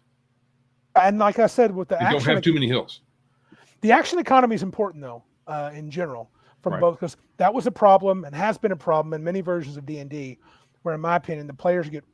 Well, to be fair, it's because Joe knows I like one big bad monster. Yeah. Maybe 2. I don't really like 47,000 foes to take care of. The idea sounds good, but 13th Age handles it the best because it has the mooks, and they're a pool of hit points, and you just kill a few at a time, however much damage you do. Point Blank makes a good point. We should tell them to do the things, because we're only like, how are we almost done with this topic? Okay, we got a little bit more. It looks we got a little bit more. Yeah. So maybe tell them to do the things. All right. Subscribe. Yeah. Also, you can click the bell notification, the heart for liking. You can follow us on your podcast app if that's how you're enjoying our show. You can also, and we would like this, share this with folks that you know. Trying to make these things not too complicated. I think I'm going to even simplify our end of show shameless plug time thing. Okay, sounds good. To where we just put it up at the end, because we do anyway. Yes. Fair enough. It's probably getting old us saying that crap. I mean, I'm already We're tired. always tripping over our tongues when we say that. All that Tongue stuff. trip. Yep. Iron Man Links to the votes. show notes. Yep. Iron Man says just keep 2 actions: move, attack, move, drink potion, open door, move, close door. You could just call it 2 actions. Right. I don't think that's not the worst, but I do understand how you could have a little potion bottle on a belt pouch and go boom. But I don't want it to be a video game. It's silly. Like I even thought it's silly when you're playing a video game. You're like, drink 9 potions, and I'm able to do that right in the middle of fighting a dragon. Yeah, we don't want that. No, I think drinking a potion should be an action. Doesn't mean you couldn't. Maybe you could drink a potion and attack. Maybe just call it an action. In your 2 actions, you can move or attack, any combination thereof. That would give you some flexibility. Okay, here's the other thing you can do for that flexibility, and not in having fewer numbers of attack actions. You have a movement. You get that amount of movement during your turn. You get your attack, and maybe one other action, like we're saying with the potion or whatever. And you just do your movement. So if you have 30 feet of movement, and you can attack during your action during your turn. You can move 15 feet, hit somebody, move 15 feet, probably get stabbed in the back as you're going out or something like that. Right. Or maybe you're move 15 feet, interact with something, move another 15 feet. As long as you move, your total movement is how long you can move. There's been games like that. Yeah. Or you can do that. I guess I just wonder though, what about the length of the combat of the round when you're thinking about, because I don't want the round to be a minute. I'm not into, we're doing 47. No, but if you get a move and you can go 30 feet, it's the amount of time, quote unquote, that you're going to take during your action that your character is going to be doing his thing or her thing. It's if you get 30 feet and you get to do one other thing like attack or interact with an object or whatever, the time you're going to take to do those things is no different whether you do half of your movement before and half after. Agreed. But can you, if you move up to hit me with the sword, can you freely disengage? Maybe not freely. But so AOOs will come into it. Could. Yeah, I want to give Al a little spotlight time. He's kind of funny here. He says, does drink a potion include a verb? If yes, it's an action. Yeah, he's calling himself a pedant down here. Correct. He's saying 2 can play at that game, Joe. Yeah. I'm not for very many things, but yeah. Yeah. And I think all of us have the propensity to do that for certain things. Right. Doesn't mean that or blah, blah, blah. I have my own little things. Our man says this: rounds are a few seconds. Just keep it at that. No exact time required. You could get a few seconds to do something. Well, it all depends on what you do with other things. So, what if you have a magic spell that lasts an amount of time, but your rounds aren't really kept track of very well? Yeah, that could be a problem. So then we're going to go to your spell lasts for a combat or your spell lasts for a scene. And I really don't like that. I really don't mind that, but I understand why you don't like it. Yeah. I get it. I prefer not just spells. Other things can have a timed duration. Yeah. And I prefer I don't like the scene and combat, and I'm fine with spell lasting a day or from sun up to sundown. Those are fine. Harman says, even though we've already done it first, spells and casting are designed after the combat system. Don't worry about it. We're not there yet, Joe. Iron Man, what you don't know is we are. With Joe, we're always in the spells. We're always in the spells. It doesn't matter. How does that affect wizards, Randy? Not screw the wizard. Well, that's my intention. So now I'm going to reiterate something, a consideration to have while we're talking about actions and whatnot. Mm-hmm. Do we have actions that affect initiative order? I feel like we should. Yeah. I feel like if we don't, and that's where we're going to bring in spells now. Maybe spells can, here's the danger of what I said before. If I have to weaken the spells and there's no disruption, there's no cost, There's no my cost. I mean, you have to worry about someone disrupting your spell. There might be a loss in specialness with wizards. There was something very special about an AD&D wizard who got Fireball off. People were like, "Boom! Look at that, Right. money!" You know. Right. Now, granted, people, they harped and complained, "Was it too powerful?" But so one of the things to make them less powerful is to make them interruptible. So you can either that do would that at least by put a little bit of control, or you could do it by you could say casting a spell, like Iron Man said last week or whatever week it was, cost you.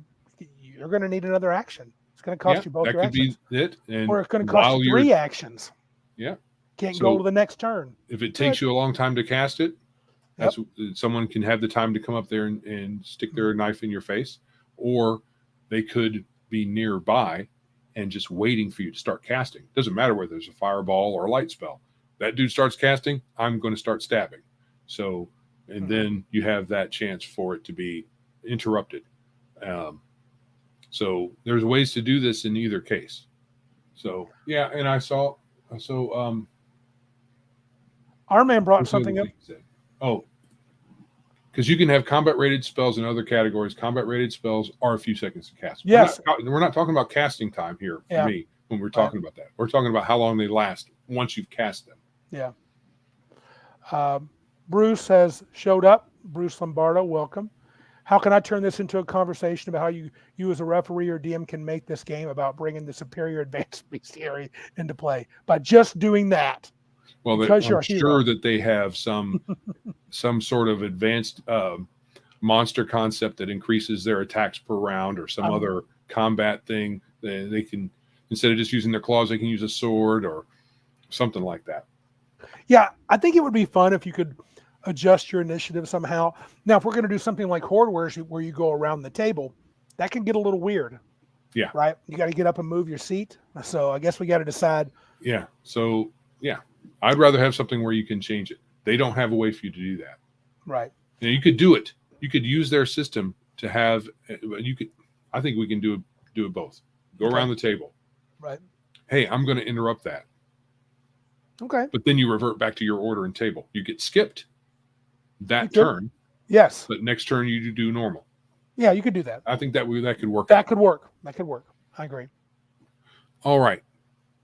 Character types and limitations, if any, in combat. No limitations ever. None. No limitation. Okay. So armor and weapon limitations. What were you thinking when you wrote that down? I mean, can everybody wear full plate armor? Can everybody wear leather armor? Can wizards wear armor?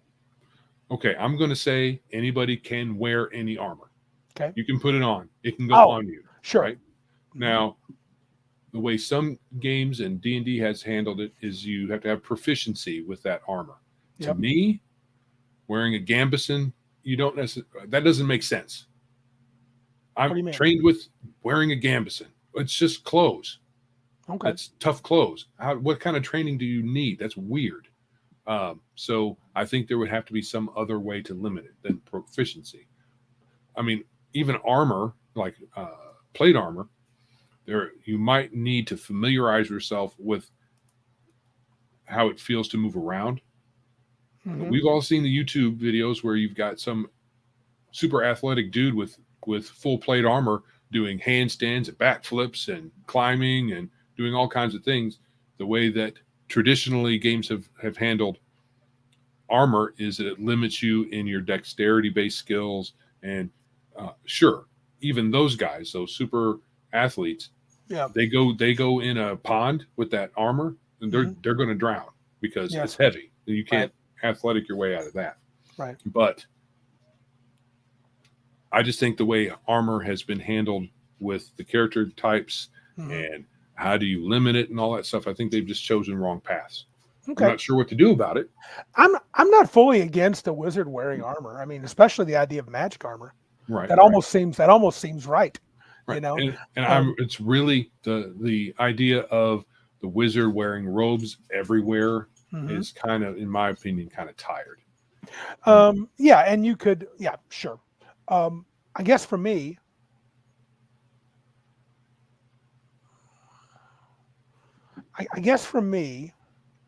I guess I just want to make sure the classes are distinct. Do you want to let? I've always wondered, especially in D&D, even if you let every class use every weapon, almost so what? Wizards can use a two-handed sword. All right, They're not going to hit anything. use it. Strength 7. Yeah, Knock yourself out. you can say that about armor too. You can, right? You can. If you have a 7 armor and you put full plate on, you're probably not going to be all that. It's going to be exhausting for you. Well, I think here's the thing too. Darth Theot kind of talks about it. I think everyone can wear armor, but it has penalties applied to obvious things. Having a spell failure due to armor makes sense, unless there's a magic effect that nullifies it. I don't know how. Well, depending on the type of spell. If it's a combat cast, maybe not. But if your wizard's got an 18 strength, why can't and a 14 constitution? Why couldn't he wear plate mail? Sure. But having said that, I could see how, whether it would be huge or not, I don't know. But when you watch, if there's these somatic components, that armor, you can, I guess, no. They can fire bows in armor. Yeah, true. You know, true. When it says applied to obvious things, I know it's obvious to everybody that's played D&D because that's been impressed on our minds that armor limits you. But why would a warrior? I mean, sword fighting is intricate. Well, and if you watch, if you're just a pikeman in the back row, yeah, who cares? Right. But if you're a swordsman, you can't tell me that sword fighting is less intricate than just maybe wiggling your fingers. It all depends. And if you're fighting a weird tiger who's moving like a cat, you better be able to move with agility in your armor. Correct. But I guess I don't know if I want to. It may not matter. I don't know. That's going to take some deep thinking, because on the surface, I say let wizards wear it, but I think if you're going to put a limiter on there, what you put the limiter on there is the strength and constitution. You make it or maybe not both, maybe both. Definitely you have a stat limiter. I think it might be both, but it could be just one. I do think now there could be rituals that just aren't built for armor, but that could be a specific ritual. You can't wear full plate when you do this ritual because you got to do all these weird gesticulations. Yeah, I get that's how we think. Yeah, I mean you could have a spell. Yeah, it could be intricate, but after seeing some of the things that people do in full plate armor, I just don't. I agree. I don't see how it'd have to be some intricate, not intricate. I was at a castle. Some movements that put your range of motion to the test. Yeah. And if that's the kind of spell casting that they're doing, I would say, well, they probably have a decent strength if they're doing. Well, it's kind of weird. If we stick with the 6 stats, as Darth had mentioned earlier, and if we stick to a challenging stat rolling method like a 3d6 or 4d6 drop the lowest, you're really not. Someone rolls a wizard and puts his 18 in strength. Do your thing, dude. Right. Yeah. Oh, no, this one. Full plate is incredibly. I don't even know what the difference is. Is it interlocking plates? What makes it full plate? Right. So, like I said, I've seen folks in. Okay, so maybe they weren't in full. What people would consider full plate, but I've seen. It's a particular dude on YouTube. Walks up and down on a ladder. He does all kinds of really what you would consider. They wouldn't be able to do with what we've been told playing D&D you could do with a plate mail, because hey, you can't do hardly anything in plate mail except do some really amazing sword fighting. Dude, in when I was in Doune Castle in Scotland 2017, I had a little money anyway, I was listening to a headphone as I walked through the castle, and they said the knights back then, while they weren't tall, they said they would have been elite athletes today. Elite. He said they could do running and jumping and getting on their horse from the ground. They didn't need to be lifted up. They could jump onto it in their plate mail. Whether it was full plate or not, I don't know. But he said there were knights that could do that. You need help putting it on, because there are places you can't, because there's straps and things you may not be able to reach. Yeah. True. But that doesn't necessarily, I'm being pedantic again, just Right. because you can't reach certain straps to put the armor on doesn't mean it's necessarily But there generally is restricted. something to be said, though. I think there is something to be said for training in armor. Oh, sure. I don't think just because you're strong, you can put a suit of armor on like a wizard. I've never trained in battle a day in my life. Only with the plate armors. I'm not going to agree with if all I'm doing is wearing a breastplate. You just buckle that thing on and it's like clothes.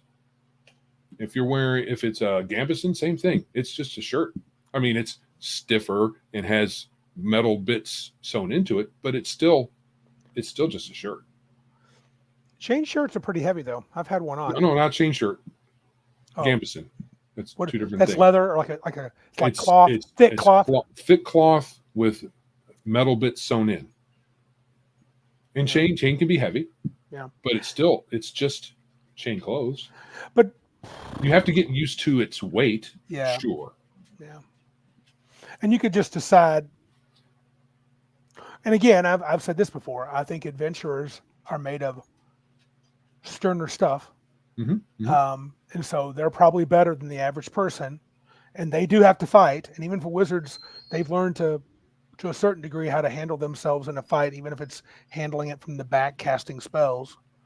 Yeah, I don't know. Maybe. I do feel like I would probably restrict the plate mails and stuff away from the wizard. I'm just saying the biggest restriction on these things is their weight. For sure. I mean, if you get 80 pounds of armor would be, you got to be sturdy and strong. And it's not just a matter of I can pick it up. It's a matter of being able to wear it and move around in it. And once you do have to grow accustomed to it. It's not something that anybody can just put it on and say, yeah, I'm good. It takes more than that. I agree. Mac Thompson, those guys were a whole different level of tough and shape. In shape, 100%. Yeah. And I guess I just don't see wizards as being that generally, but that could also be we're talking about the exception. It's an option, but most of your wizards, how many of your wizards have had double-digit strength usually? None of them. Right. You usually have a 9 or an 8. And you're like, I'm not waiting. And you're not like, oh, I can wear armor. I'm not doing that. Right. Right. Just so I can have to have a 14 intelligence? I don't think so. Joe would never give intelligence up for that. No. So wizards, when you're making your character, you're going to have the rare wizard who will put the points in the right place and do all the other things they need to do to be able to wear all the armor. Right. So my suggestion is make the heavier armors probably inaccessible for most wizards, but something in the mid-range and lower, I don't think it's a big deal. So in our system, it will probably just give them a little bit of damage reduction. It's not going to make them harder to hit. No. And does that go also to warriors sneaking around and disarming traps and clerics being able to pick pockets? Right. So we're talking about having hard lanes for your classes. Right. Right. Yeah. I'm more I don't think it's a big deal for certain things to be universal, right? Mm-hmm. So sneaking, we all went sneaking around trying to surprise people when we were kids. Sure. Right. So hiding, making shadows your buddy and basically invisible, that's a different thing. Yeah. But sneaking around and not being heard, that sounds a lot more universal. And if you're wearing plate mail, chances are slim you're going to do that. Yeah, because it's going to make noise. Yeah, yeah. So that it could be. It might have been something we saved. Class niches, their niche protection was a big thing, and I'm not sure if it had to be. And to be honest with you, I'm not a huge fan of using the cleric class. I'm not a huge fan of the thief class. I never actually liked it that much. The way the thief has been built traditionally is they suck. Generally, they're sucky. Even the rogue from 3rd edition was not my full favorite, but I can get behind the idea of a rogue better than the thief. Most people wanted to build around with the way 3rd edition and Pathfinder worked. They wanted to build around the thief with all the various things to make them frontline fighters. Yeah. So I think in combat, you would probably find that a person's decision, even if they're building their character with a lot of freedom, like what you're talking about, in combat, they'll still slide into the niche that they want. You're going to have a play every once in a while. I'm going to try to build a wizard that can step in there and melee because I wear heavy armor. And he'll do that maybe early on. If he's a buff 18 strength, 16 con, 17 intelligence wizard because you rolled like a Mac Daddy, you'll do that for a while until they start hitting hard. Yeah. Then you'll be changing your tune. When everybody's capabilities are nearer to each other, combat-wise, at the low levels, so what? You can hit somebody with your staff for a D6. Yippee. Or Sorry, even if you let Al. them use the sword. Sorry, El. I could use a course. El says, Randy keeps saying everything faster than I can type it. Yeah, I apologize. I need to learn to talk slower. That is not my strength. Hasn't been. I'm just a speed talker. Right. So the thing that I put in here was, do wizards have to completely suck at combat? No, they don't have to. Right. So it doesn't mean that they need to be as good at fighters. Should not be. At fighting. But like you were saying, so what you let the wizards carry around a sword? How effective are they going to be over time with it? Not nearly as effective as anybody else who can wield it, but so why do they have to be restricted in weapons? So instead of a D4 -1 or a D6 -1 with the staff, they do a D8 -1. Right. So the other side of this is it's a game. And do you want hard lanes and hard restrictions on every class so that they are super distinctive from each other? And what good do you get from that at the table? Say that one more time. I didn't quite follow that question. Okay, so if only fighters can wear heavy armor or even medium and heavy armor and wield all the weapons and are the super best at combat, even at first level, all the way through the game, nobody can touch them. That's fighter. Yeah. Cleric only uses blunt weapons but can wear heavy armor and casts his crappy cleric spells. Right. Then wizards are super squishy, you wield a dagger or a staff, no armor, and their spells. Okay. Mm-hmm. That's the way we've played for a long time. Yes. What does it get you compared to letting those boundaries be more fuzzy? So letting anybody wield any weapon. It's stupid that clerics only can wield blunt weapons. It's always been stupid. There's never been a good reason for it, except it's a game, right? Well, I would say it's this. I think there's two things that you could argue, and they're not great arguments that they're good for. One, niche protection. Why we should care about that, I'm not sure. Yeah. Two, it gives a framework, and I'll just say with the new player, says, hey, this is what wizards are like. This is what fighters are like. This is what clerics are like. See you later, Pat. You had to jet.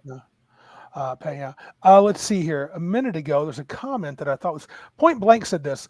He said, would a wizard be able to stack real armor with mystic armor? Could be a problem. Yeah, that's a little further down the road, but you're right. That'd be something you have to think about.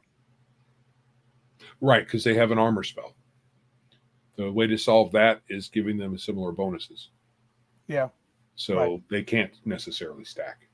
They do the same thing, give you the same benefits, so they can't really stack. You just take the higher one. That's likely what would happen point blank. I wouldn't let them cheat. So you could cast the spell, and your armor would be all glowy, perhaps.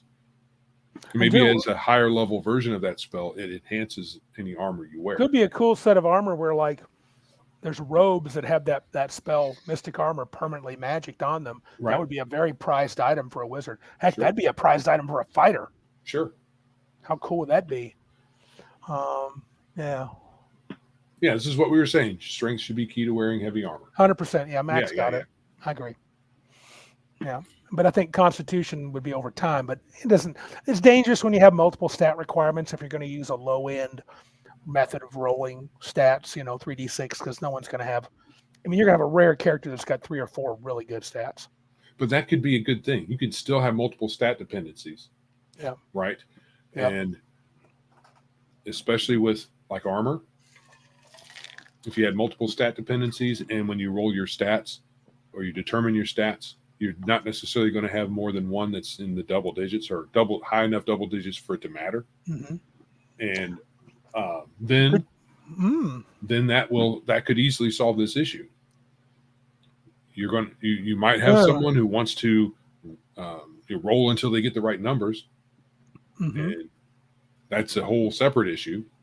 But it just depends on how you want your game to roll. Like, what if you said you have to have a combo? What if it was like the dual stat dependence could be you must have a strength con combo that's at least 28?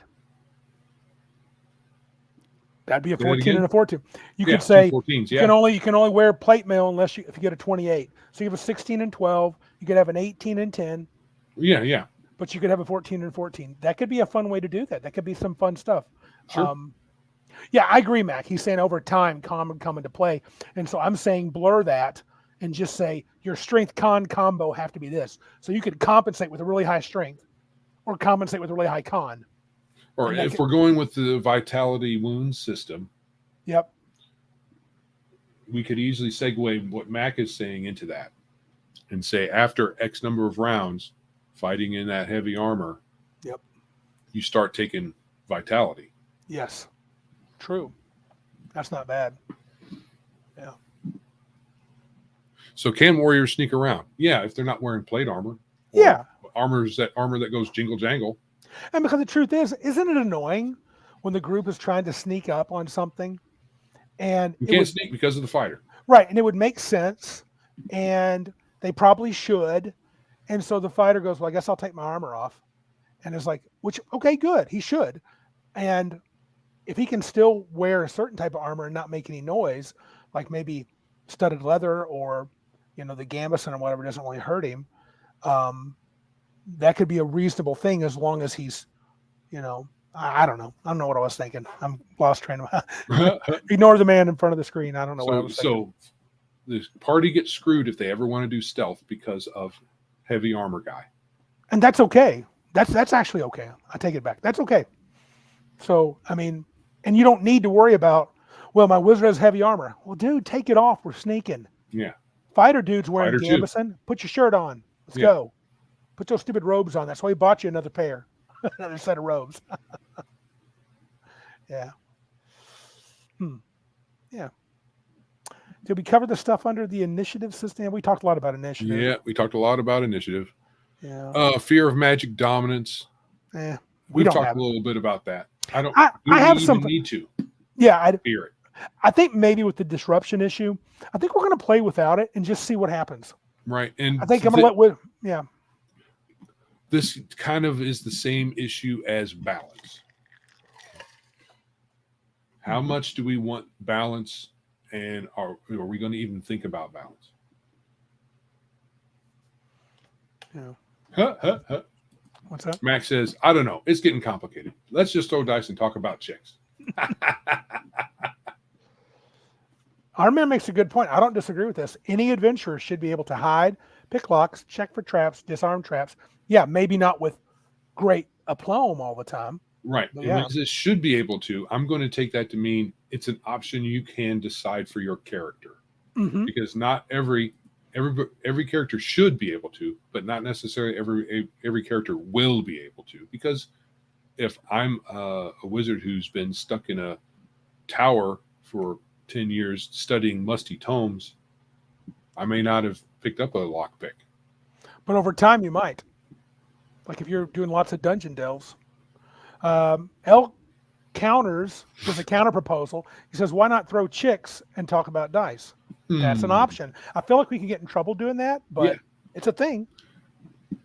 We will be doing something that's against the law. Again, the law, yeah. Yeah. We talked about initiative a lot. Setting the rules, feeding into each other. We've talked about that. Yep. How would we take that into consideration here? Well, with combat.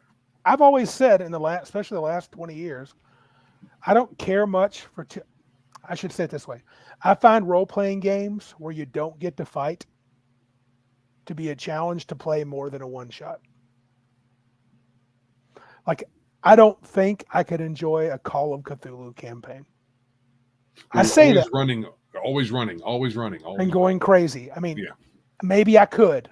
Avoiding the books. I would absolutely try it because I love the setting. I love Cthulhu. I think it's all neat. And like Vampire, if you're not fighting, we played Vampire a couple of times and we fought people. That was no fun. And then we faced other vampires. They seemed too powerful for us, so we couldn't fight them. Right, And because it's the whole when the DM is talking to you through the your what does he call your master vampire dude? You can't attack them. Nope. The NPC vampires, unless the only way that would really work probably is if you took the initiative and tried to hunt down vampires you could probably take out. Right. Yeah. Yeah, I think so. So, I mean, combat's important, so it's important we get it right. Yeah. Yeah. I said, yep. Mac Thompson says, show of hands, who here has a hard time not buying at least one die every time they go into a game or comic shop? He raised his hand. Both of us did too. Randy even posted in the chat that he raised both hands. Yeah, it's very difficult, especially when there's a cool die. I always look at the dice. I have to admit, I don't always buy them, but man, I look. Right. So. Oh, really? I've wondered. Darth says, look at Pulp Call of Cthulhu with more action. Okay. I heard Delta Green has that too, an element of that too, where you can, there's a Delta Green version of Cthulhu where you can play soldiers. That's why, like, I like Delta that. Green is soldiery stuff with a little Cthulhu mixed in, or a little horror action mixed in. I can play a one shot where you're like going to be more like a. We played Dread once. Martinson ran it once, where we were these teenagers out in a cabin being hunted by a slasher. That was fun for a cabin con one shot. We had a good time. Everybody was in the right mood. But would I want to run that as a campaign, keep the same character? Nah. Nothing about that would interest me long term. Right. So we had a bit of a story versus gamey part here at the end. Yeah. I think that was mine, right? I had a comment there. Sure. Go ahead. Yeah. Go ahead. So what you were wondering is if the game requires robust combat, the one that you want to tell. Mm-hmm. Is the story part going to be kind of just on the side and not worried about too much? And if you have a game that where the story is more the focus, the combat has to be or may need to be less complex and needs to be more streamlined. Even if it is complex, maybe it just takes a back seat for a session. As long as because I've played some games where it seems the driving force is just the fighting to the next fight. And I have a hard time enjoying that more than a couple of sessions. We have to have some element of story. I know that's a dirty word, but something motivation. What's my motivation in this scene? I mean, I got to be able to latch on. I want to interact with NPCs. It doesn't have to be a shopping trip that takes 9 hours. But if I say something pithy or stupid to the barkeep, I'd like the DM to respond in kind, not necessarily, don't have to respond in first person like I do, but let it be kind of a give and take. It doesn't have to overtake the session. Right. But I think sometimes when you have an intricate combat game, I think players just want to see how all the gears turn and spin the wheels and see what happens. And that's okay for a while. But I mean, I'm 56. I've done a lot of rolling dice and killing monsters and subtracting hit points and doing damage. Not that I don't want to do it, but I mean, it has to be there for me to have fun. It does for a fantasy game. But I'd like to have a place, and maybe that's nothing to do with the game exactly. Now that I think about it, it's probably not. It's just the style of the table. You don't need rules for any of that. You really don't. And I don't want them because I've decided that I don't want too many I don't think I want any hero points or bennies or free rerolls just to make the result work out better for the story. Right. So when you're talking about story, you in particular, Randy, you're more talking about interactions between the players and the NPCs. And then you muted yourself. Role playing. Yeah. So the role play aspect of the game. So interactions with NPCs, having some sort of goal, where other people will call plots. I'm just going to say goals. So Randy will have some nuggets out there for us to grab a hold of, and they will become our goals. And how we get from the bar to Mount Doom is the plot, if you want to call it that. Right. So, but you get there however you guys get there. If you guys are not interested, I'm like, well. But we're not going to worry about story beats or anything like that. The story emerges from our play. Randy introduces things, player or the DM introduces things, the players grab onto what they grab onto, and the story emerges from the game. Correct. I'm good with that. And you don't need rules for that. No. That's just the interaction between the DM and the players. Yep. I've just seen more games where if it's a robust combat system, especially at Gen Con, the DM will do a lot of exposition. Then it's fight, more exposition, fight. He's really just kind of walking us through the story. And I mean, I can't say I hate that experience all the time, But it's only really good for cons. It really is to me. Too many sessions like that, and I'm like, ugh. Right. I mean, we don't have to all be, we don't have to be like thespians and actors and stuff. No, for me, less is more. But there's 3, 4, 5, 6 players at the table. I don't have to be in every conversation. The other characters, they don't have to be in every conversation. I don't mind having a player who only gets into the game when we're killing things. Right. But as long as he's not upset when I'm talking to this, the local potion maker. I've made a deal with her for a while, and I've been trying to get this last little bit of things so I can get this cool superheroism potion. As long as they don't give me crap while I talk to her and flirt with her or whatever I'm doing, and we move on, as long as I'm not taking over too much of the time. Right. I don't disagree, Al. I think in most games that I enjoy, combat is the core of any game. You have to be able to resolve fighting. Agreed. It has to be a thing. That's a lot of the adventure. You get to a destination. There's usually something you have to defeat. Yep. Sure. And I love that, but I would like it if. Well, this is just probably my preference. I like, and that's why I spend time when like Joe said, plot. I come to the table with what I think's going to happen, and it's more than just an outline. Right. But I fully understand. They may never go down that road. My players tend to, but it doesn't mean they have to. So we can't really treat our gaming session like it's a novel or a movie, because in a novel, especially if it's a multi-book series, unless it's George R.R. Martin, you've got your character. They're going to make it to the next book. There's 10 of them.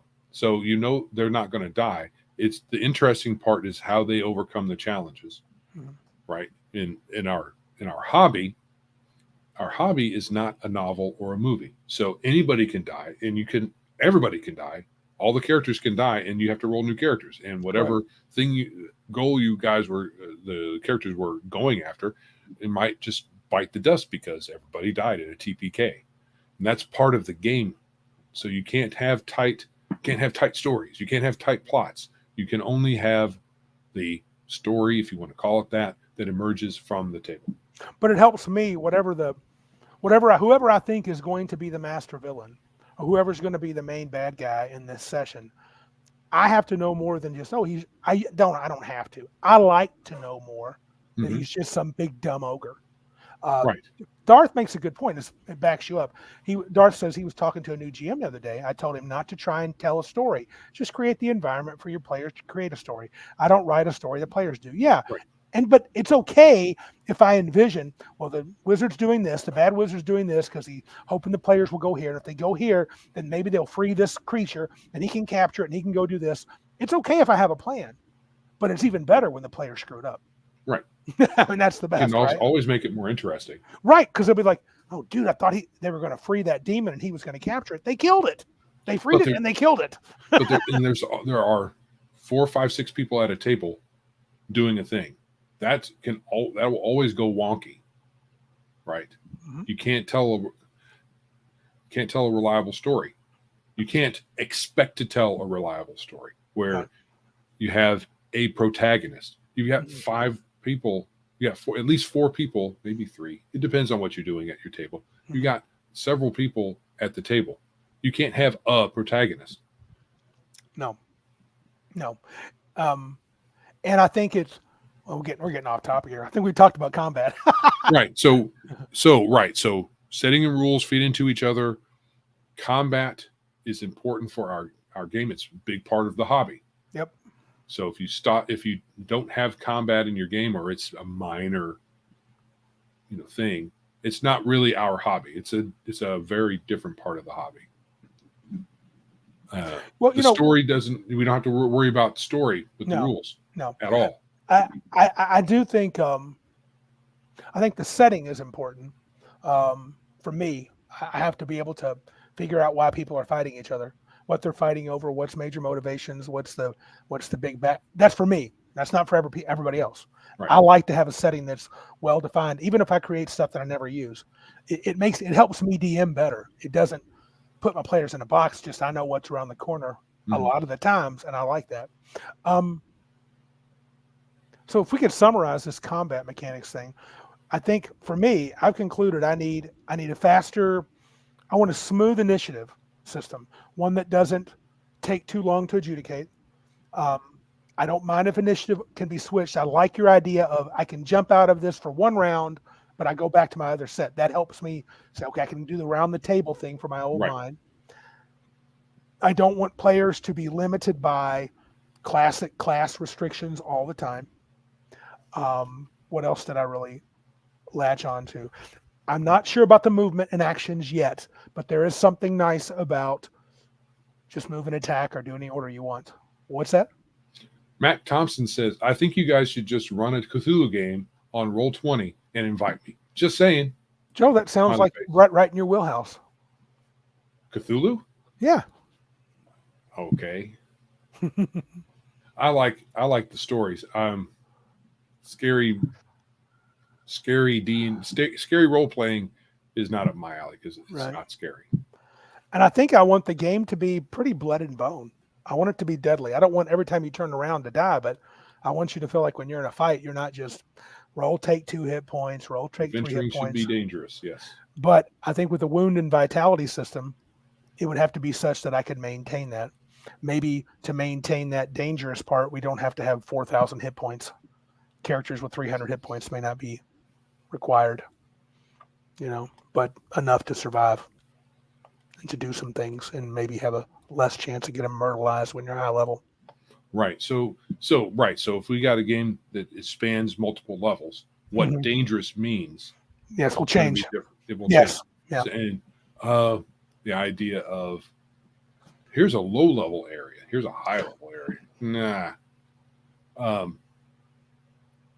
Some monsters will no longer be dangerous to high level characters. What do you think about that?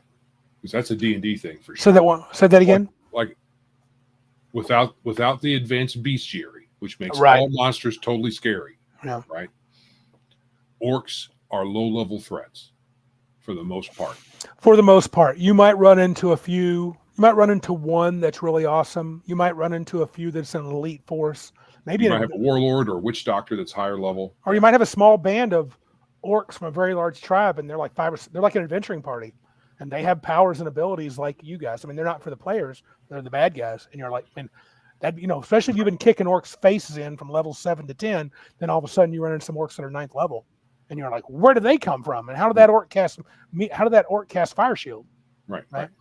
So also numbers. So individually, yes, an orc is a low level threat. In general, yes. So, but if you have 50 orcs, that's no longer a low level threat. Yeah, it could be they could have sort of a gang up rule. David Will mentioned. You can just have a larger numbers can be more dangerous. But I think the only way that can happen as long as hit points don't get out of hand and armor classes don't become untouchable. Right. I mean, at least not. I mean, you could say, when I'm 15th level, I don't want the average orc to be able to hit me without rolling phenomenally well. But it doesn't mean that it's, I have to get a 20 every time. Maybe not. Well, I don't think I want it to be as swingy as Savage Worlds. No, that's too dangerous. That's like, it takes a really good hit to do it. But if you do manage to hit, there is a chance you might really hurt that high level paladin or whatever. So if you got that high level fighter in this proposed system, fighting a dozen orcs, even maybe orcs that aren't quite base level, But Yeah. high level orc or high level player against orcs, a dozen of them. One of them is going to get a crit at some point. Yes. And if you were using the wounds kind of thing, Yeah, could be that crit dangerous. could wound you, and then you can get your penalties, and maybe it won't kill you outright, one crit, but it could still be dangerous. Yeah, we might want that to be a possibility, but again, if you go like what Mac said, Mac Thompson, 20 and 20, it's not very likely. Right. Even in 12 rolls. I mean, very, very thin. Yeah. Dude, we're past the 2-hour mark. We are. And we did not do our second segment, which is fine. We planned that we thought that was probably going to happen. So, yeah. All right. So we're at the 2-hour mark. We are probably going to follow all of this system talk up at some point with a Mudsword version 001. Right. It's going to happen. And then talk about all these things. And we had an idea for a setting, which is a dual setting. There's two worlds. Mm-hmm. Because that are going to be connected. Has some different ideas than I do about the world. They're going to be connected. And I thought a good way to connect them isn't necessarily that they can always, like the two worlds under certain conditions can see each other in the sky, but maybe not all the time every day. Correct. And what they do is exist perhaps in two different, like space-time.